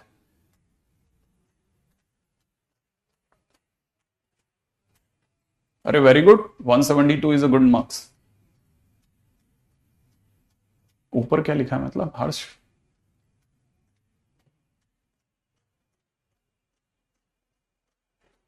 गुड, ठीक है। अच्छा अब देखो मन में आ रही है ना, बहुत सारी बातें आएंगी, देखो अब मन में आएंगी आपके बहुत सारी बातें, ठीक है। अब देखो मन में जैसे आपके कोई बहुत सारी बातें आई तो मैं उनमें से दूसरी बात लेता हूं। जैसे एक बच्चों के मन में आ रही है, सर अगर बाय द वे हम बचा हुआ सर्कल पे जेड लेते तो क्या प्रॉब्लम थी आपको, मतलब जेड यहां लेते तो क्या प्रॉब्लम थी? देख दोस्त ऐसा है कि अगर मैं जेड यहां लेता ना और यहां से तेरे को एंगल बोलता ना, तेरे को ऑब्वियस ही बात है ऑब्ट्यूज एंगल दिखता। ये अगर 45 है ना तो ऑब्वियस ही बात है 135 होता, होता ही होता, सोच के देख क्यों होता। सोच के देखो ना आप, अगर by the way obtuse angle बनता तो 135 क्यों होता, वो तो सोचने की बात है ना, आपको क्लिक कर जाता। इसका मतलब जब भी ऑब्ट्यूज एंगल बनेगा और जेड अगर बाय द Z1 और Z2 के बीच में, हाँ बिल्कुल आया ना, देखो दिमाग में, देखो बात से बात निकली है। अब दूसरी बात क्या निकली, दूसरी बात ये निकली कि इन केस अगर कभी भी माइनर आर्क हो ना, कैसा आर्क हो, माइनर आर्क, तो माइनर आर्क कब बनता है, जब आपके दोनों फिक्स पॉइंट्स हो Z1 और Z2, ठीक है, अपने बीच के इस एंगल पर, ठीक है, ऑब्ट्यूज एंगल क्रिएट कर रहे हो, माने Z पर ऑब्ट्यूज हो रहा हो, ठीक है ना, Z1 Z2 are making obtuse angle with Z, ठीक है, इंप्लाइज आर्ग्यूमेंट में Z माइनस Z1 अपॉन में Z माइनस Z2 अगर कभी भी ऑब्ट्यूज एंगल दे रखा हो तो तुरंत समझ जाना माइनर आर्क का केस हो रहा है।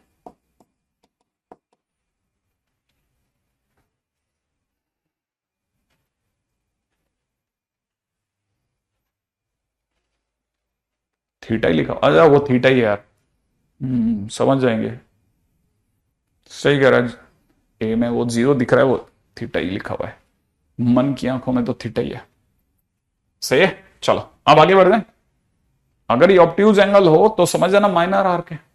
अच्छा सर, और अगर भाई इधर राइट एंगल ही बन जाए तो, मतलब नो ऑब्ट्यूज नो अक्यूट, तो भी बस सीधे सोचने की बात है कि ये ऐसा नहीं तो ऐसा बन जाएगा, और क्या होगा, ठीक है ना। तो तीसरा केस क्या बना कि when Z1 Z2 are making, ठीक है, plus minus pi by 2 with Z, implies argument में अगर Z minus Z1 upon Z minus Z2, ठीक है, is equal two plus minus pi by 2 दे रखा हो ना, तो प्लस पाई बाय 2 का मतलब तो हम कहते हैं अपसाइड वाला हाफ सेमी सर्कल बना, ठीक है, और माइनस पाई बाय 2 का मतलब लोअर वाला सेमी सर्कल बना, ठीक है। फिर भी अपन तो एक साइड का दिखा रहे हैं, अगर सेमी सर्कल होगा, ठीक है, तो समझ जाना कि 90 डिग्री बना, सेमी सर्कल लोकस होगा, ठीक है। आगे बढ़ जाते हैं नेक्स्ट। अब क्यों होगा क्या होगा, आई थिंक ये मेरा जहां तक आप में से कई बच्चे समझ जाएंगे कि हाँ सर बराबर है। अब जैसे क्वेश्चन में कैसे दिखाता हूं, मतलब इसके क्वेश्चंस तो वैसे बहुत तरीके से आ सकते हैं, लेकिन एक क्वेश्चन है मेरे पास, उससे बात करते हैं, फिर अपने को क्लियर हो जाएगा। क्वेश्चन में किसी ने पूछा है कि लोकस ऑफ Z अगर, ठीक है, कोई आपको कह रहा है कि आर्ग्यूमेंट में 3/2 टाइम्स, ठीक है, 2Z², माइनस में दे रखा है 5Z, प्लस में दे रखा है 3, अपॉन में नीचे दे रखा है 3Z², माइनस में दे रखा है Z minus 2 is equal to 2 pi by 3। अब आप बता दो क्या सोच रहे हो, इसका लोकस बता दो आप।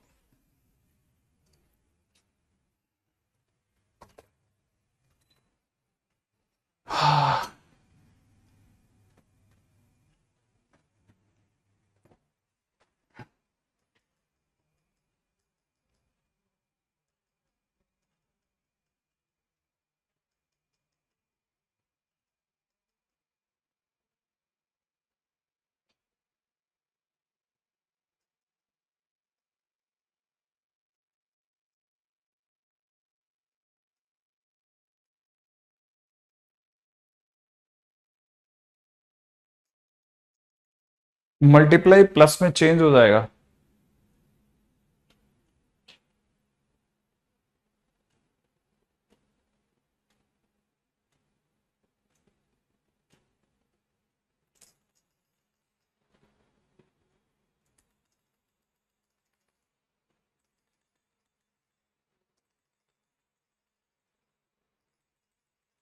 बना लिया क्या आप लोगों ने।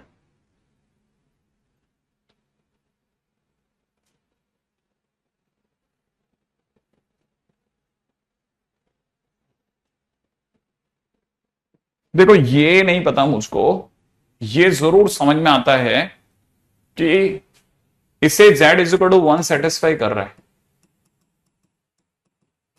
जो मैं बैठे बैठे देख रहा था ना, इसको भी Z is equal to 1 satisfy कर रहा है, अगर मैं गलत नहीं हूं तो जब अपन आर्ग्यूमेंट लेते हैं तो 3/2 तो रहता है बाहर, ठीक है, और अगर इससे Z इक्वल टू 1 सेटिस्फाई कर रहा है तो Z माइनस 1 इसका और इसका एक फैक्टर हो गया, फिर वही अपन एक तो स्क्वायर को घेरते हैं, कांस्टेंट को घेरते हैं, तो जेड की किससे गुणा करें कि 2z स्क्वायर है, तो दिमाग कहेगा 2z से करो। फिर -1 से +3 कैसे लाएं, -3 कैसे। अच्छा, स्क्वायर से z से 3z स्क्वायर कब आएगा, जब 3z हो जाएगा। और -1 से -2 कब आएगा, जब प्लस का 2 हो जाएगा। इस गढ़ो में कितना 2π/3 ऐसा। अब ये दोनों तो कैंसिल हो जाएंगे, लेकिन कैंसिल होते टाइम पे z नॉट इक्वल टू 1 हो गया। अच्छा, अब इतना मुझे समझ में आ रहा है कि आर्ग्यूमेंट में 3/2 तो है ही, राइट है। इससे 2 कॉमन ले लिया मैंने, यहां पर हो गया z - 3/2 अपॉन में नीचे से 3 कॉमन ले लिया, z + 2/3 बन गया इक्वल टू में 2π/3। आप में से कई बच्चों ने सिर्फ 2π/3 देखा, उनको पता भी नहीं करना क्या था, ये कैंसिल आउट हो गया, राइट। अब जब तक ये इसकी फॉर्मेट में नहीं आएगा ना, z - z1 वाली और नीचे से z - z2 वाली, तो z - 2π/3 समझने वाला समझ जाएगा इक्वल टू 2π/3। 2π/3 जरूर एक ऑब्ट्यूज एंगल है, और अब हमारे को फील भी आ रही है कि हाँ माइनर आर्क होगा, ठीक है। लेकिन अगर कोई डायग्रामेटिकली पूछेगा ना, तो माइनर आर्क के लिए हम क्या डायग्राम बोलेंगे, हम तो डायग्राम ये बोलेंगे कि हमारा जो z है वो यहां कहीं है, और ये पॉइंट क्या क्या है, दिस इज 3/2, 0, और दूसरा वाला पॉइंट इज -2/3, 0, है ना, ऐसा कुछ। अच्छा, आप लोगों ने परफेक्ट डिस्कर बना था किसी बच्चे ने, गुड। आई थिंक यहां तक तो बन ही जाएगा, राइट। ओके, आगे बढ़ते हैं आगे।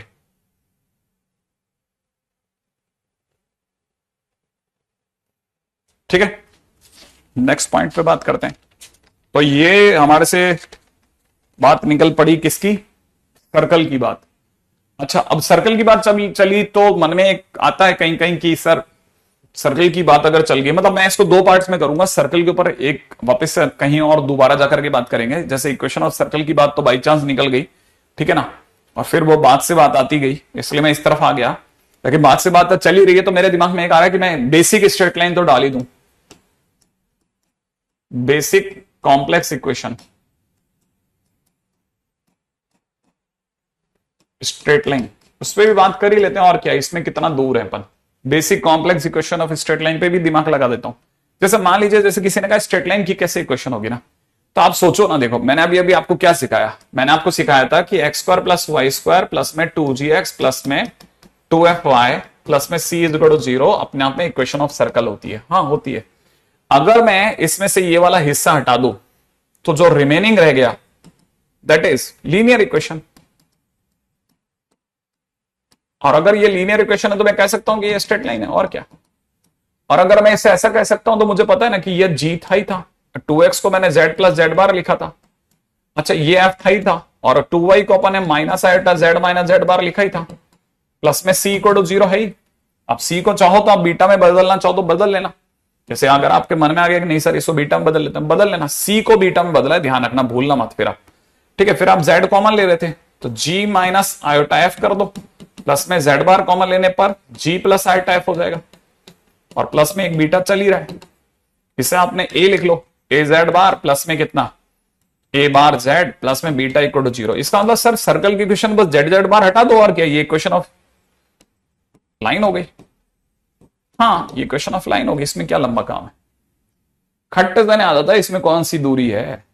ऐसे आप घुमाना चाहो तो बहुत देर तो घुमाते रहो, मतलब अगर बच्चे का मन में भय ही बैठाना है तो बेटा तो वो इसमें ही डर जाएगा, वो इसमें ही डर जाता बुरी तरह से कि अरे ये क्या बात बोल रहे हो। कॉम्प्लेक्स नंबर कौन सा सहज है, सहज थोड़ी ना, वो तो आपको वैसे ही बहुत दूर रखता है। लेकिन अगर आप ऐसे आसान आसान रास्ते से समझ जाओगे तो सब क्लिक कर जाएगा कि हाँ सर बन जाएगा। अच्छा, अब जैसे मान लीजिए किसी को इसकी स्लोप देखनी है ना, अब आप इसमें क्या पूछ सकते हो, स्लोप ऑफ लाइन ही तो पूछ सकते हो। तो स्लोप ऑफ लाइन क्या होगी, ठीक है। अब जैसे स्लोप ऑफ लाइन होती क्या है सर, अगर किसी ने इस लाइन की स्लोप पूछी, ठीक है, तो स्लोप ऑफ लाइन तो सर माइनस में x का कोफिशिएंट अपॉन y का कोफिशिएंट, मतलब माइनस का 2g/2f होगी सर, और क्या। हाँ, तो जो हमारा 2g है वो क्या चीज है, ठीक है, तो माइनस को तो रखते हैं बाहर। देखो हमको ये पता है कि हमारा जो a है वो g + iota-f है, नहीं, जो हमारा a है हमने इसे a माना है, वो g + iota-f है, और a बार हमारा g - iota-f है, राइट है। अच्छा, अच्छा, अगर किसी ने मेरे से 2g बोला तो इन दोनों का समअप कर दूंगा, a plus a bar upon में नीचे कितना a माइनस ए बार। ठीक है, अगर मैं दोनों को घटाता हूं तो घटाने पर a minus a bar is equal to में 2 आइटा एफ हो रहा है, हमें 2f चाहिए, तो माइनस आइटा अगर उधर भेज दे तो प्लस का आयोटा a माइनस ए बार हो जाएगा। इसको 2 मिनट के लिए अपन शांति से बैठ के देखते हैं कि लिखा क्या सर ने। ठीक है, मैं भी देख लेता हूं कि कोई गलती ना हो जाए, आप भी देख लो कि कोई गलती ना हो जाए। आराम से देखो, आराम से। क्या आप में से किसी को इतनी सी बात समझाने में टाइम लगेगा कि सर्कल की क्वेश्चन में और लाइन की क्वेश्चन में एक ही चीज का तो फर्क है, वो 2 डिग्री इक्वेशन है, ये 1 डिग्री इक्वेशन है। 2 डिग्री वाला पार्ट हटा दो तो 1 डिग्री वाला पार्ट रह जाएगा, लाइन है अपने आप में, और क्या, इसमें क्या लंबा काम है। आराम से देखो, आयटा है उसमें, अभी अपने से गलती ना हो, बस आप ये देख लेना। जैसे इसको अगर आप सिर्फ सिंपल लाइन के अंदर कन्वर्ट करके आंसर लिखते हो और वैसे आंसर लिखते हो, दोनों सेम माना जाएगा, ध्यान रखना।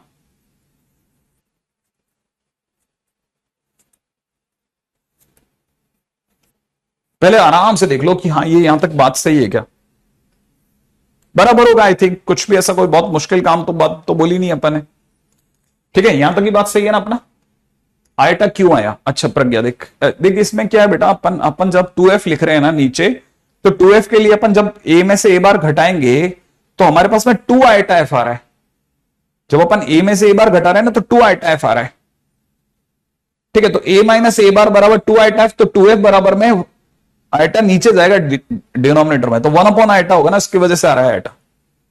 आई थिंक यहां तक बिल्कुल सही है ना। Okay great.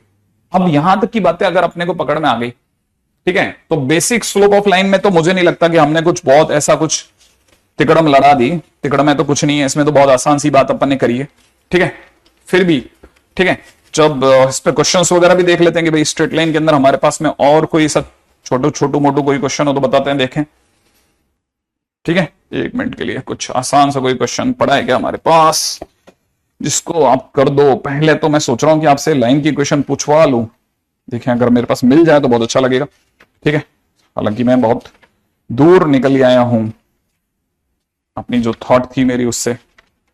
कोई क्वेश्चन नहीं है क्या, एक आसान सा क्वेश्चन बच्चों के लिए कोई तो होगा जिसको देख के वो यूं जवाब दे दे, यूं।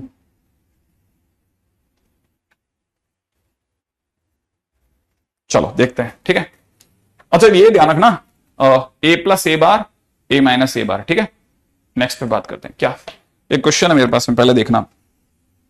ठीक है, find slope of straight line. ठीक है, और दे रखी 1 minus iota z bar plus 1 plus iota z plus का 5 इक्वल टू 0। ठीक है, तो 2 तरीके से कर सकते हैं इस क्वेश्चन को, आप कर लो पहले अपने तरीके से। माइनस का साइन तो हट गया ना, अब आपने तो सबने बोला। ओके, ये बात तो सही है। देखो मेहनत नहीं देखना, मैं वो प्लस माइनस आइटा पे बिल्कुल नहीं हूं। आप पिछले वाले क्वेश्चन के अंदर पहले से ही सभी बच्चों ने जब सही है सही है सही है लिखा ना, तो मैंने देखना ही बंद कर दिया कि वो सही लिखा है कि गलत लिखा है। ठीक है, आप तो बता रहे हो ना मेरे को कि आपके हिसाब से क्या आंसर होगा। स्लोप 0 थोड़ी ना हो सकती है।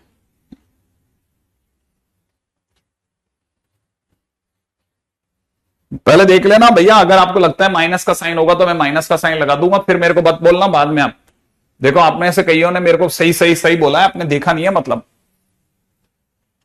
मैं फिर देख लेता हूं एक बार के लिए, क्योंकि एक भी बच्चा अगर भाई दे छूट के बोल रहा है तो इसका मतलब चेक कर लेना चाहिए मेरे को। देखो भाई, मेरे पास माइनस था, ठीक है, इसका 1 अपॉन आयटा आया, 1 अपॉन आयटा का माइनस आयटा हुआ, तो माइनस माइनस प्लस आयटा हुआ। करेक्ट है। अच्छा, उसका क्या बता रहे थे, इसका आंसर क्या बता रहे हो, 1 आएगा। कुछ बच्चे कह रहे हैं -1 आएगा। ओके, पहले चेक कर लेना आप अच्छे से। ठीक है, सही है सर, प्लस ही होगा। Okay great. देखो मुझे जितना पता है, जेड बार के साथ जो लिखा है ना वो जी प्लस आइटा एफ है, और ये जो लिखा है ना ये जी माइनस आइटा एफ है। मुझे ज्यादा मतलब नहीं है, मुझे ये पता है कि मेरा g कॉमा एफ जो आ रहा है वो 1 कॉमा -1 आ रहा है। और मुझे अच्छे से याद है कि मेरी इक्वेशन चालू हुई थी 2gx प्लस में 2fy प्लस में c इक्वल टू 0 से। तो मुझे अच्छे से समझ में आता है कि अगर मेरा g अगर 1 है तो इसका मतलब ये 2x है, और मेरा f अगर -1 है तो मेरे लिए माइनस का 2y है, और c यहां पे सरकार ने सीधे सीधे 5 दे रखा है, और आप मुझसे स्लोप मांगते फिर रहे हो, तो स्लोप मेरे लिए हो जाएगा माइनस में x का कोफिशिएंट अपॉन में y का कोफिशिएंट, तो आंसर इज 1 बेसिकली। मैंने इस बार कोई आयोटा की गुणा नहीं करी है, ठीक है, मैंने कोई मल्टीप्लाई नहीं करी, कोई गलती नहीं करी। मेरे हिसाब से मेरे को तो वैसे भी स्लोप की जरूरत नहीं पड़ सकती थी, मेरा काम बन रहा था, लेकिन फिर भी मैं मान के चल रहा हूं तो मैंने लिखा था वहां सही था, प्लस आयोटा इंटू समथिंग, है ना, ठीक है। अच्छा देखो, अब दूसरा क्वेश्चन करते हैं।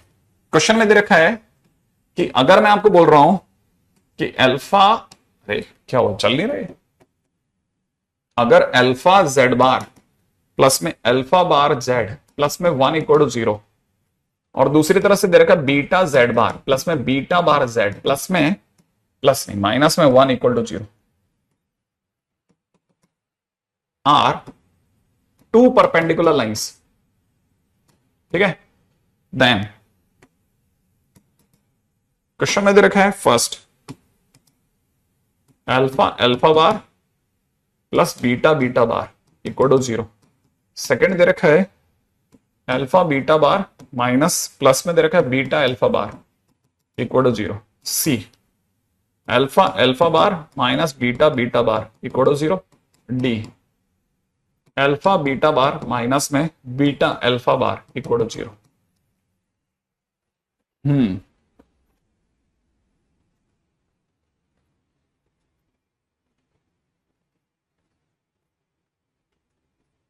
देख लो भैया, अभी भी तुम पीछे चलना है क्या? रुको रुको रुको रुको रुको, कुछ बच्चे कह रहे हैं नहीं नहीं सर पीछे चलो पीछे।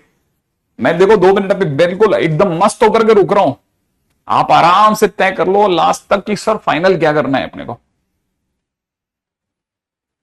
सर माइनस लिखो पहले तो, ठीक है माइनस लिख लिया। 2g के नाम पर सर अपन लिख रहे हैं a प्लस ए बार, लिख लिया a प्लस ए बार लिख लिया, अपॉन में 2f के नाम पर अगर अपन इन दोनों को घटाते हैं तो a माइनस ए बार बराबर में 2 आयोटा f हो रहा है, तो 2f के नाम पर a माइनस ए बार, ठीक है, अपॉन आयोटा, तो इनटू आयोटा ऊपर जा रहा है ऐसा।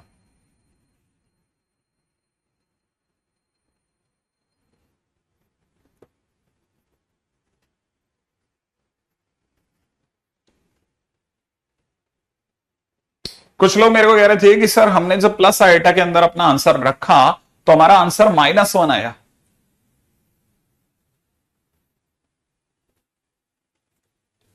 अब कई बच्चे अब तैयार हैं कि सर नेगेटिव ही होगा, फाइनली वी आर रेडी। अगर हम तैयार हैं सभी लोग तो मुझे ये बता दो इसकी स्लोप, अगर मैं m1 कहता हूं तो इसकी स्लोप हो जाएगी minus iota alpha plus alpha bar upon alpha minus alpha बार।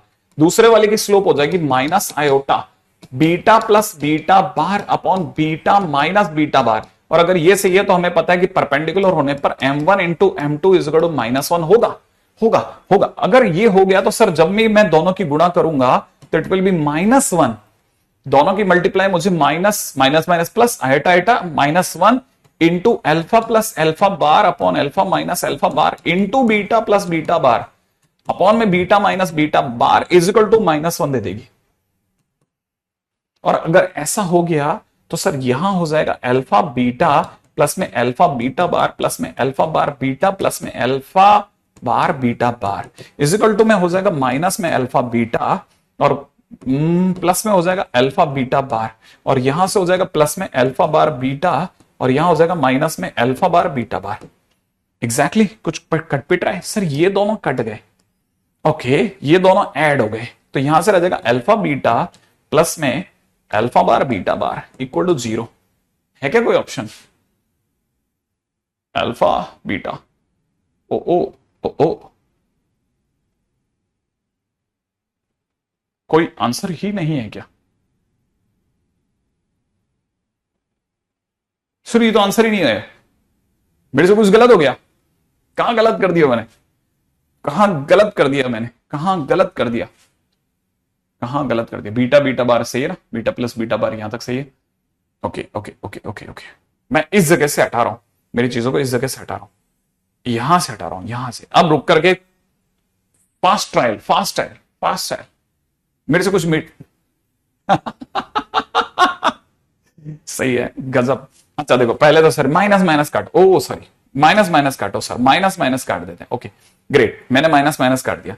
यहां पर हो रहा था कितना? अल्फा बीटा प्लस में अल्फा बीटा बार, ठीक है, प्लस में अल्फा बार बीटा प्लस में alpha bar beta bar, great, is equal to में यहां से हो रहा है अल्फा बीटा माइनस में अल्फा बीटा बार और माइनस में alpha bar beta, exactly, plus में अल्फा बार बीटा बार। अरे सर ये आपके और उल्टे लोग कट गए। हाँ, तो फाइनली हमारे पास में आंसर हो रहा है अल्फा बीटा बार प्लस में beta alpha bar equal to 0। कौन सा आंसर सही है सर? बी ऑप्शन एकदम सही है, सही है। Okay great.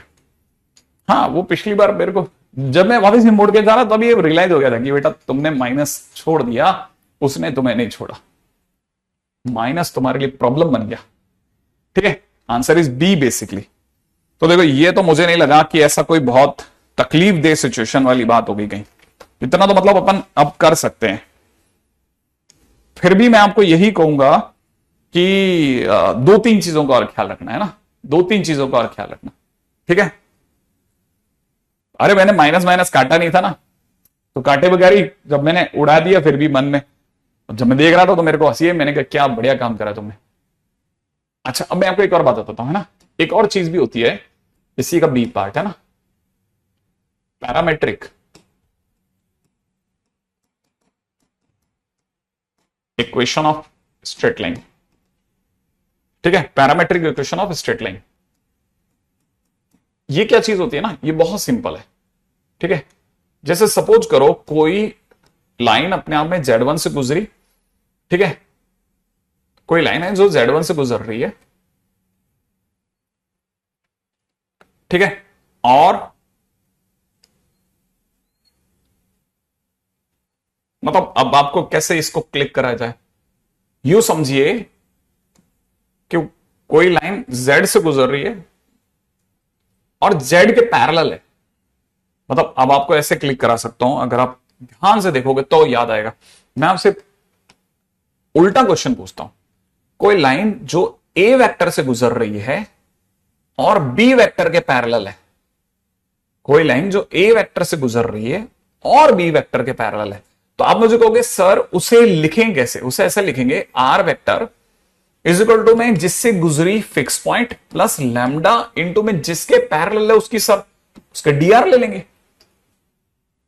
हां, अगर आप इसको ऐसे समझ रहे हैं तो इसे भी समझ लो कि कोई लाइन अगर सपोज करो, कोई लाइन अगर किसी फिक्स पॉइंट Z1 से गुजर रही है, कहां से गुजर रही है? Z1 से गुजर रही है।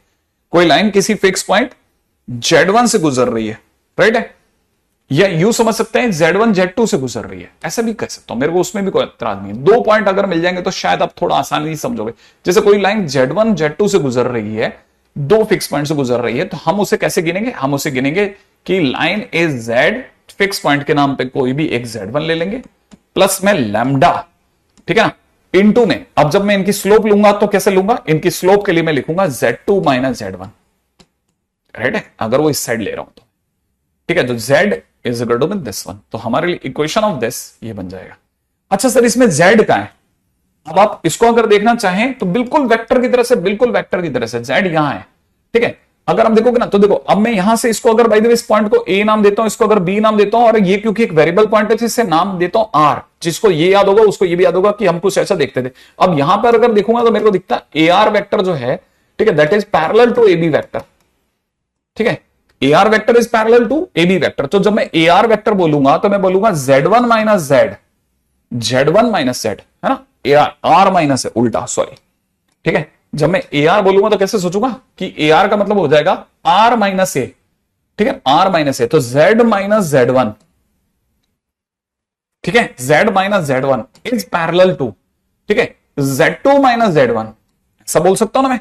और अगर मैं ऐसा बोल सकता हूं तो मैं ऐसा भी बोल सकता हूं कि अगर ये दोनों पैरेलल हैं, तो आज ही के दिन में मैंने बताया था कि पैरेलल होने पर, परपेंडिकुलर होते हैं तो वो इमेजिनरी नंबर क्रिएट करता है, उनका डिवीजन, और अगर पैरेलल होते तो उनका डिवीजन एक रियल नंबर क्रिएट करता है। तो आई कैन से कि z minus z one upon z2 minus z one जो होगा that will create a real number lambda, एक रियल नंबर को क्रिएट करेगा, राइट है। पर अगर आप क्रॉस मल्टीप्लाई कर दोगे तो आपका आंसर आ जाएगा, प्रूफ हो गया,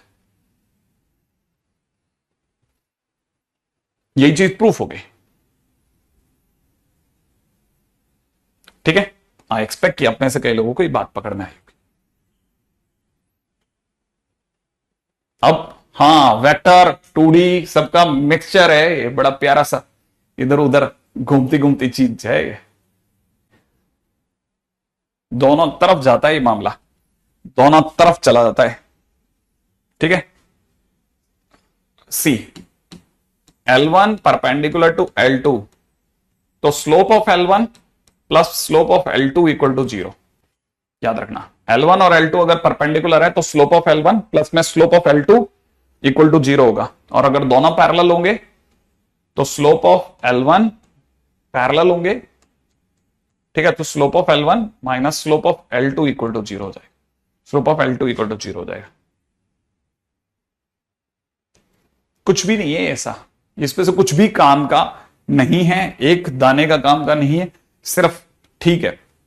फिर आपको ये लगेगा कि ये सब एडवांस में नहीं होता होगा या एडवांस का होता होगा इसलिए सर ने नहीं कराया, तो मैं सब करवा देता हूं, बच्चों की चीजें ये सब, कुछ नहीं है इनमें, दम नहीं है, तर्क नहीं है, तर्क तर्क तर्क कहते हैं ना, तर्क, कोई तर्क नहीं है इनमें, ठीक है ठीक है ठीक है ठीक है ठीक है ठीक है ठीक है ठीक है। चलो चलो चलो चलो, अब जैसे इसका यूज क्या है, मतलब अपन जो ये सब कर रहे हैं इनका कोई यूज है क्या? हाँ, यूज तो बहुत सारे है ना, यूज तो अपन कह सकते हैं बहुत सारे बहुत सारे। जैसे ना एक चीज तो अपने को यहां से पकड़ में आ गई होगी ना, जैसे कई बच्चे ना इसको क्लिक कर जाते हैं, मैं इसमें भी एक और पॉइंट बताता हूं बड़ा अच्छा सा है ना। पॉइंट ये है कि ये जैसे कभी भी किसी ने, जैसे सपोज करो ये इक्वेशन दे रखी है, ये सपोज करो ये स्ट्रेट लाइन की कोई इक्वेशन दे रखी है, ठीक है, दिस स्ट्रेट लाइन, ठीक है, दिस स्ट्रेट लाइन, ठीक है, इज ऑलवेज परपेंडिकुलर टू, है ना, जो भी जेड बार का कोफिशिएंट है उसके कोफिशिएंट ऑफ जेड बार वो हमेशा इसके परपेंडिकुलर होगी, माने अल्फा के परपेंडिकुलर होती है। ऐसा भी दिमाग में रखना, आपके काम आ जाएगा कभी कभी कि हाँ ऐसा काम में आ सकता है। तो ये है ना बेसिकली तब काम में आ जाता है, जैसे मान लो जैसे किसी ने अपने से पूछ लिया किसी अंदर सी डी यहां ले रहा हूं ना, मैं डी यहां पे ले लेता हूं, ठीक है, क्योंकि बहुत ज्यादा मैं इसको बहुत यूटिलाइजेबल नहीं मानता, लेकिन फिर भी क्योंकि पता होता है तो ठीक रहता है। जैसे किसी ने आपसे पूछ लिया कि हम सपोज करो आपको एक लाइन दे रहे हैं क्या कि ए जेड बार प्लस में ए बार जेड प्लस में बीटा इक्वल टू 0 करके एक स्ट्रेट लाइन दे देते हैं, और सपोज करो हमने कोई पॉइंट दिया आपको, point P, that is suppose कोई z1 करके कोई पॉइंट है, ठीक है, उसका फुट ऑफ परपेंडिकुलर z2 है, उसका फुट ऑफ परपेंडिकुलर क्या है z2, ये अपने आप में सपोज करो फुट ऑफ परपेंडिकुलर है।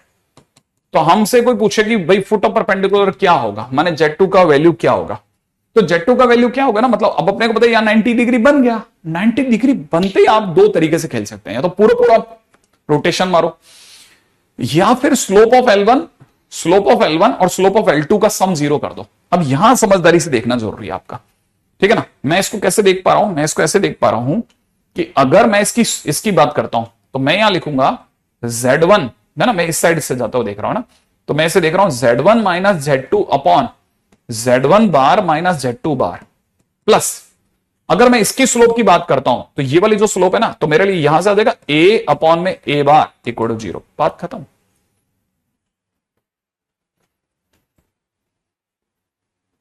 राइट है, इसमें मैंने एक बहुत बारीक मिस्टेक करी है, बस वो पकड़ लिया तो मैं क्लिक कर जाऊंगा। हाँ, अब आपने पहली चीज मेरे से अब जाके पूछिए, किसी ने, आयुष ने अभी अभी मेरे से पूछा है सर SL1 प्लस में SL2 इक्वल टू 0 कैसे, उस पर भी आता हूं मैं, ठीक है, लेकिन मैंने यहां एक बहुत छोटा सा एक पॉइंट छोड़ा है आपको पहचानने के लिए कि आप क्लिक कर रहे हैं या नहीं कर रहे हैं, या ऐसे ही सुना और निकल गए। बस मेरे को सिर्फ समझना है कि ये आप समझ गए या गलत समझ गए। अगर आप समझ गए तो फिर तो मस्त बात हो गई। एक बच्चा अभी तक समझ पाया है, आशीष ने समझा है अभी तक, आशीष ने समझा है। हाँ, आशीष ने करेक्ट बात पकड़ी है। तो आशीष तो मतलब अगर बार बार मैसेज करे तो वो मतलब यूजलेस हो जाएगा बेटा। हाँ भाई, अगर आप सही समझ जाओगे तो मैं समझ गया कि करेक्ट। क्या उल्टा लिखा है? आप सोचो अच्छे से, बहुत ध्यान से सोच के जवाब देना कि कितना सही है। ठीक है, आशीष मतलब नवीन। ओके, नवीन ने सही लिखा है, करेक्ट। ओके ओके, डीआर में मॉडुलस होगा। मतलब आप अभी चीजों को कच्चा पकड़े हैं अभी तक। आप अभी भी थोड़ा थोड़ा क्लिक करते भी हैं, और मतलब अभी आपने सुना है फर्स्ट टाइम, आपने यूटिलाइज नहीं करा। तो जैसे आप यूज करते जाओगे यूज टू हो जाओगे। ठीक है। हाँ, अब आप में से कई बच्चे सोच रहे हैं कि सर स्लोप का सम 0 क्यों हुआ। देखो एक से सोच लेते हैं कि आपको किस रास्ते से बताया जाए। थोड़ी देर रुक करके मैं आपके सवाल का जवाब देना चाहता हूं। ठीक है, लेकिन मतलब किसी भी रास्ते से दिखा सकता हूं मैं आपको। मेरे को शायद अपने लेक्चर में ही पीछे जाना है, बस शायद कहीं हमने करा था इस पे बात। ठीक है, ये करा है ना।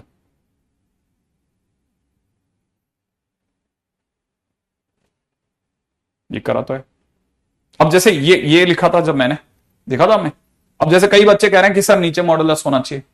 ठीक है, तो मैं आपके सामने इसे ऐसे लिखता हूं। देखो, z minus z one upon minus z one is equal to में minus of z minus z one bar z bar minus में जेड वन बार अपॉन में माइनस में जेड बार, ऐसा लिख रहा हूं। ठीक है, इस चीज को ऐसे लिख रहा हूं। लिखने के बाद मैं दो काम करता हूं, है ना। इस माइनस को तो बनाए रखता हूं, ये वाला माइनस को तो बनाए रखता हूं, इस माइनस जेड वन को ऊपर भेजता हूं, माइनस का जेड वन वहां भेज देता हूं। ठीक है, अच्छा ये जेड वन बार है ना, ये भी जेड वन है ना, तो ये जेड वन बार अपॉन में यहां हो जाएगा जेड वन बार, है ना। इसको तो मैंने ऐसे ले लिया जेड वन बार। देखो इस जेड वन को मैं यहां लाया हूं, करेक्ट। इसका माइनस और इसका माइनस कट गया, इस पोर्शन को मैं नीचे ला रहा हूं, z minus z one upon z one z bar minus में जेड वन बार, ऐसा लिख दिया। ठीक है, अब मैं इसको इधर ला रहा हूं, तो z minus z one upon z minus z bar minus z one bar plus z one upon z one bar बराबर 0। तो मतलब मैं ये लिखूं या ये लिखूं, एक ही बात है।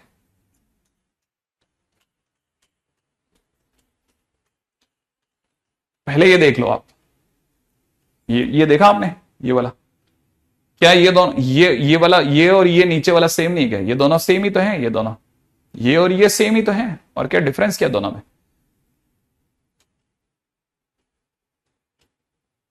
आई थिंक यहां तक की बात पकड़ में आ गई होगी आपको। तो वो भी समझ में आ गया होगा जब मैं अपने वाले क्वेश्चंस की बात कर रहा हूं।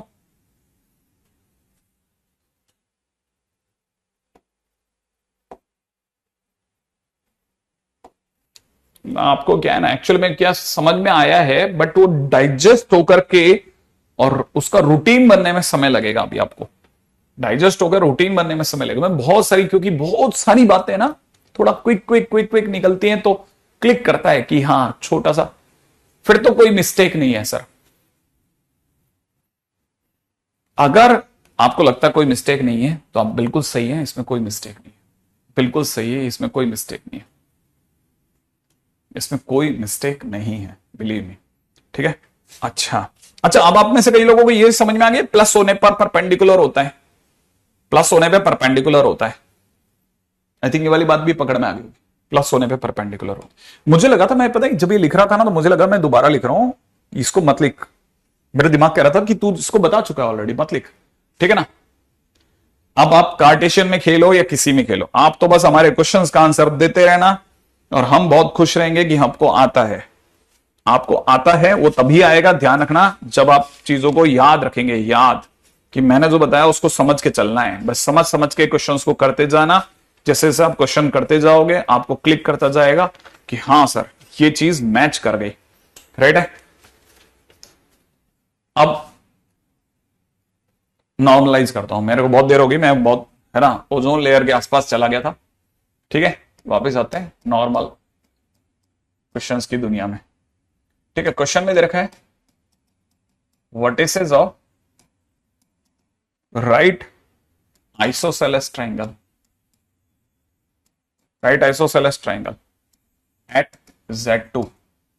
ठीक है ना। देन क्वेश्चन वाला कहता है कि प्रूव दैट, क्या प्रूव करवाना चाह रहा है, Z1 का स्क्वायर प्लस में 2 टाइम्स, प्लस में 2 टाइम्स में Z2 का स्क्वायर प्लस Z3 का square it is equal to में 2 टाइम्स Z2 इंटू में Z1 प्लस Z3।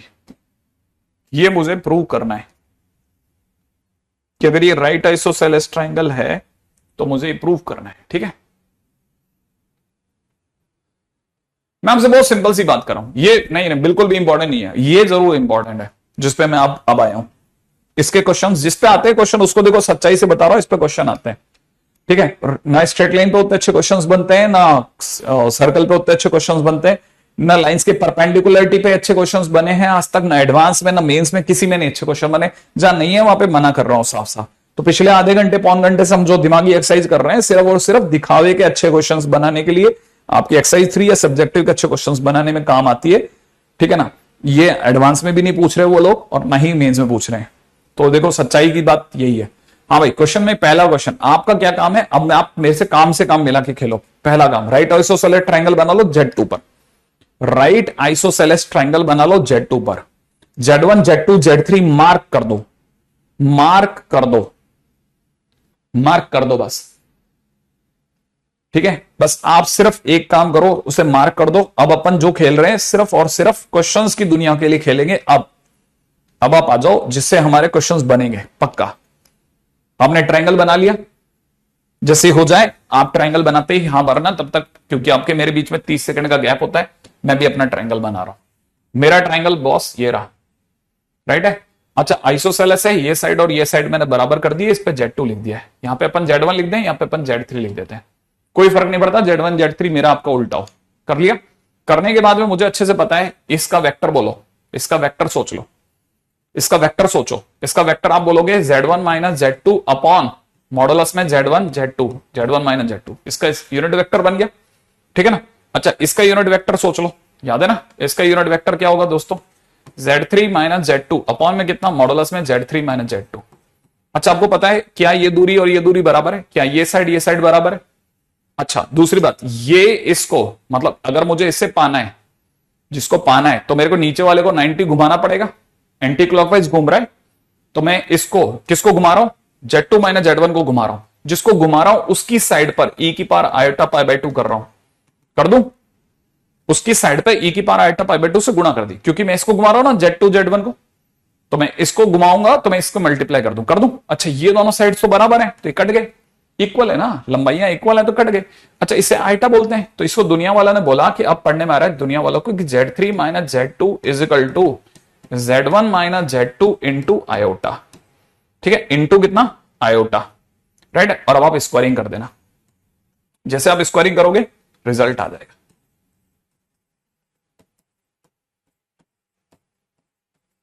राइट है। अगले क्वेश्चन में आ जाओ। यहां तक की बात क्लियर है। हमेशा वेक्टर की तरह सोचना, ठीक है ना, याद है ना, हेड माइनस टेल ऐसे चलना होता है ना, तो Z1 माइनस Z2 ऐसे सोचना हमेशा, कभी भी गलती नहीं होगी। Z3 माइनस Z2 हमेशा सही उतरोगे, सही एकदम सही उतरोगे। ठीक है।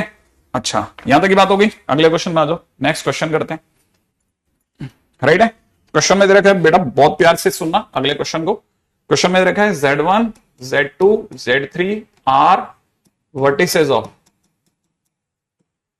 Of equilateral triangle, then prove that sigma Z1 का square is equal to 3 times में Z0 का square, where Z0 is equal to सरकमसेंटर।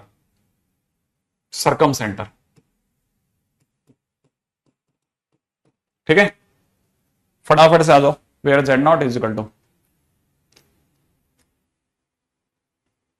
आज एके वालों ने मुंह बंद नहीं किया, नहीं आपके तो मुंह बंद होते ही नहीं अभी। हमारी तरफ से मान के चलते हैं। अब तो फटाफट से बता रहे थे ना क्वेश्चन को, फटाफट बताओ क्या आप में से सभी को ये स्ट्राइक कर रहा है? ये तीनों कौन है? इक्विलैटरल ट्रायंगल के वर्टिसेस हैं। डायग्राम बनाओ, डायग्राम डायग्राम बनाया करो आप मेरे से तेज चल करके। डायग्राम बनाओ, डायग्राम, आपका काम है डायग्राम बनाओ, सिंपल डायग्राम बनाओ, फटाफट से सोचो। डायग्राम बनाओ। बनाया? इक्विलैटरल ट्रायंगल है कि नहीं है? अरे क्या इक्विलैटरल ट्रायंगल है कि नहीं है? इसमें जेड नॉट को दिखाओ, जेड नॉट, जेड नॉट दिखाओ, जेड नॉट। हाँ भाई जेड नॉट दिखाओ आप तो। क्या जेड नॉट दिखाया? क्या जेड नॉट कहीं बीच में होगा? ये क्या चीज है? सरकम सेंटर। सरकम सेंटर है तो इसकी तीनों से दूरियां बराबर होंगी, ध्यान रखना एक चीज तो, ठीक है ना। इसकी तीनों से कैसा होगा? दूरियां समान होगी, ध्यान रखना। ये जेड नॉट है तो सरकम सेंटर, सरकम सेंटर है, ठीक है ना।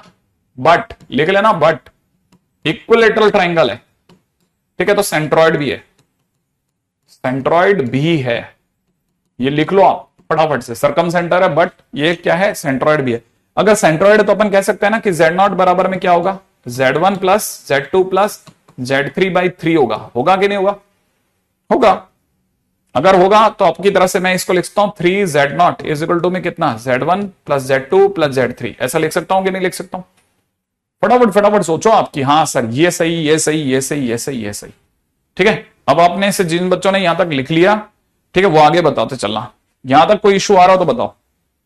करेक्ट है? अच्छा अब स्क्वायरिंग करो, स्क्वायरिंग करो। 9Z0 का स्क्वायर हुआ कि नहीं हुआ?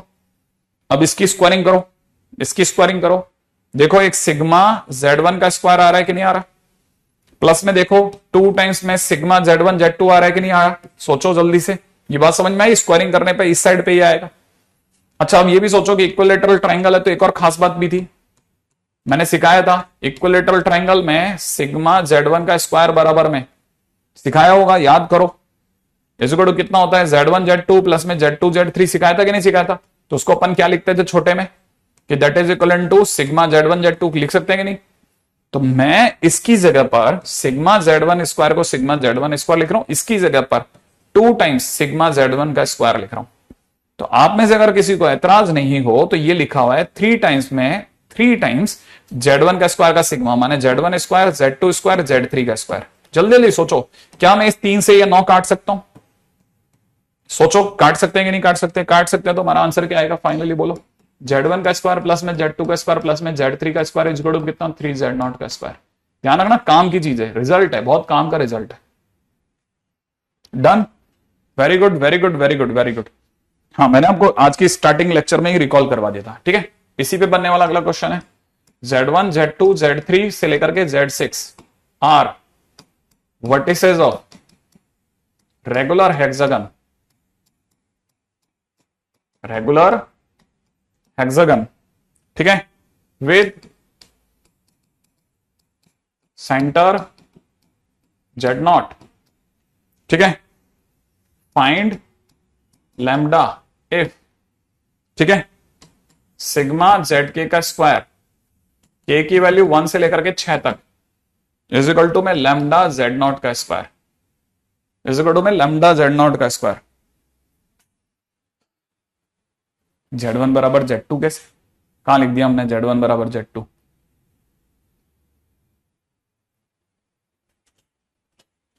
हाँ भाई यहां तक की बात हो गई, फटाफट आ जाओ।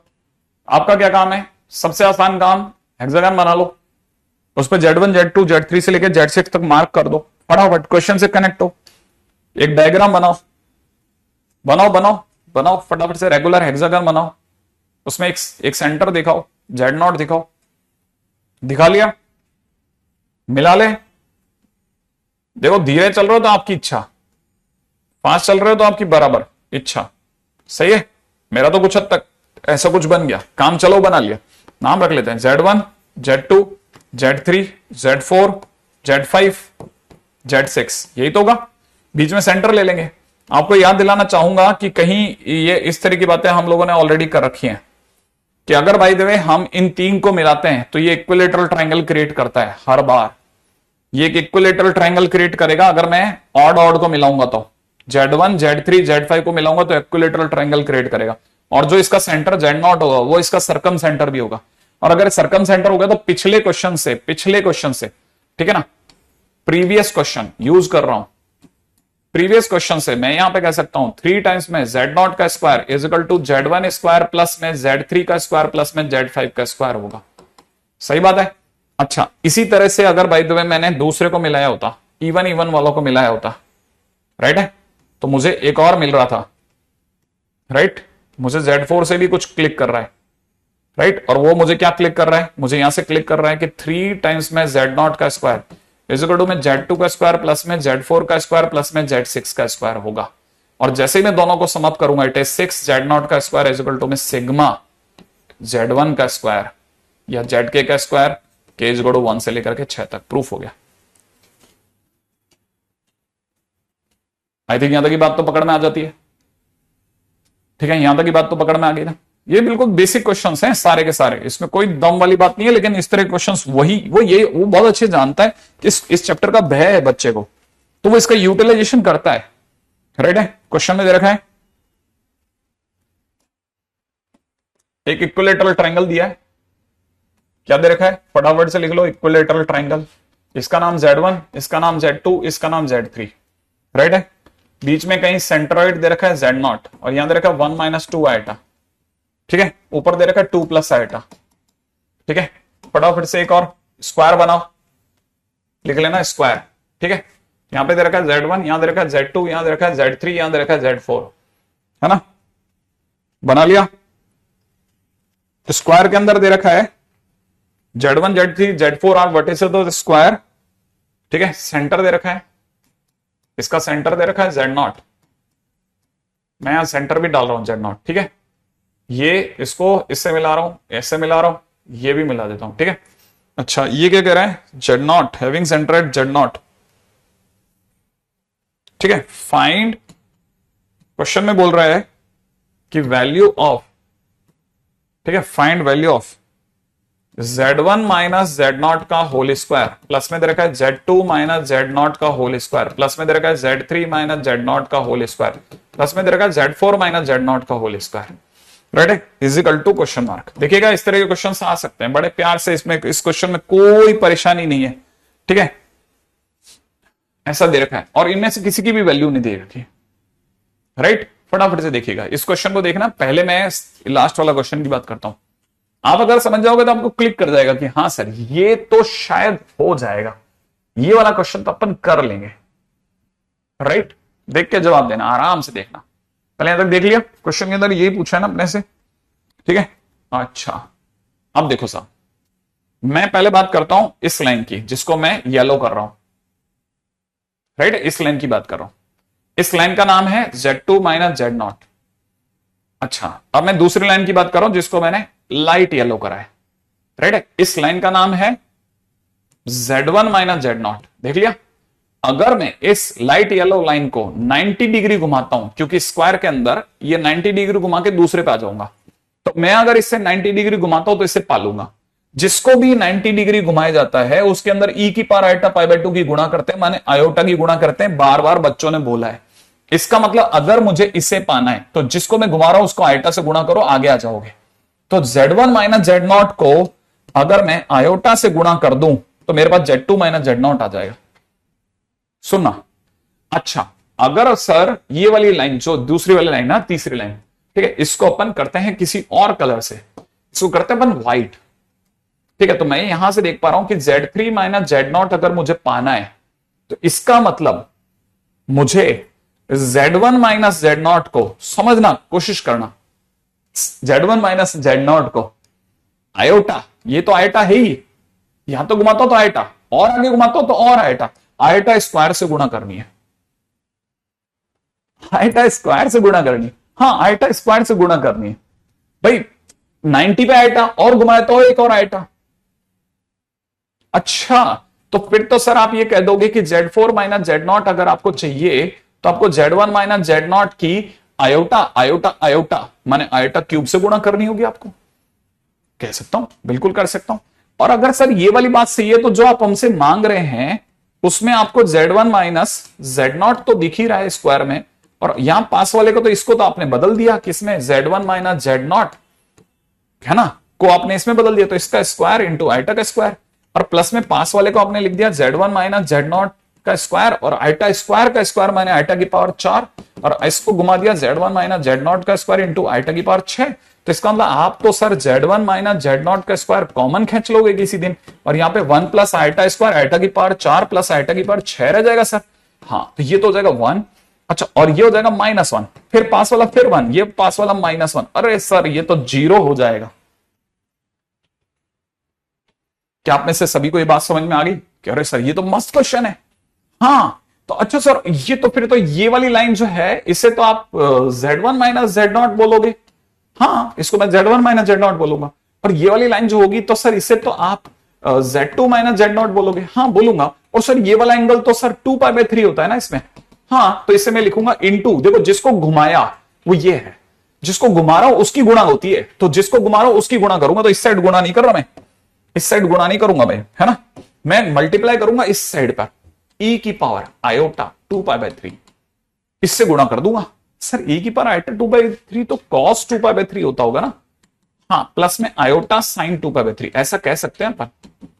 अच्छा और sir z1 minus z not तो सर घटा लेते हैं ना इनमें से, 2 माइनस 1 तो 1 होता होगा और आयोटा माइनस 2 आयोटा तो प्लस का 3 आयोटा होता होगा। तो sir z2 minus z not मिल जाएगा, बिल्कुल मिल जाएगा। अच्छा सर मैं एक बात पूछना चाह रहा था कि अगर भाई देखो मुझे ये वाली लाइन निकालनी होती z3 वाली तो सर मुझे उल्टा भी घुमा सकते हैं क्या हम? हाँ घुमा सकते हो। अगर आप सीधा घुमाओगे तो 2π/3, पीछे घुमाओगे तो माइनस में, है ना। तो फाइनली आप यहां पे बोल सकते हो कि z3 minus z naught is equal to, है ना, जिसको पाना है इसको घुमा रहे हो ना, तो हम करेंगे क्या, z1 minus z not into e की पावर माइनस में 2 आयोटा π/3, 2 आयोटा 2π/3 आयोटा 2π/3, राइट है। अब बाकी ये वाली आप निकाल लेना, इससे आपको z3 वगैरह, ठीक है। ओके चलो भाई आज के दिन का तो अपन, है ना, आप लोगों ने शीट वगैरह कुछ लगाई कि नहीं लगाई मुझे नहीं पता चल रहा है एक्चुअल में। एक्सरसाइज 1 पूरी ले लेंगे अगले लेक्चर के अंदर आपसे, एक्सरसाइज 1 पूरी ले लूंगा। पहले एक बार आप बेसिक करो, आप पहले आप एक बार बेसिक करो, बेसिक, ठीक है, फिर देखते हैं अपन, है ना। पहले एक बार बेसिक लगाओ शीट, तब मेरे को समझ में आ जाएगा और फिर वो गोल्डन वाले क्वेश्चन उसके बाद में करेंगे, ठीक है। चलिए अगले लेक्चर के अंदर अपन बेसिक एक्सरसाइज पूरी डिस्कस करेंगे।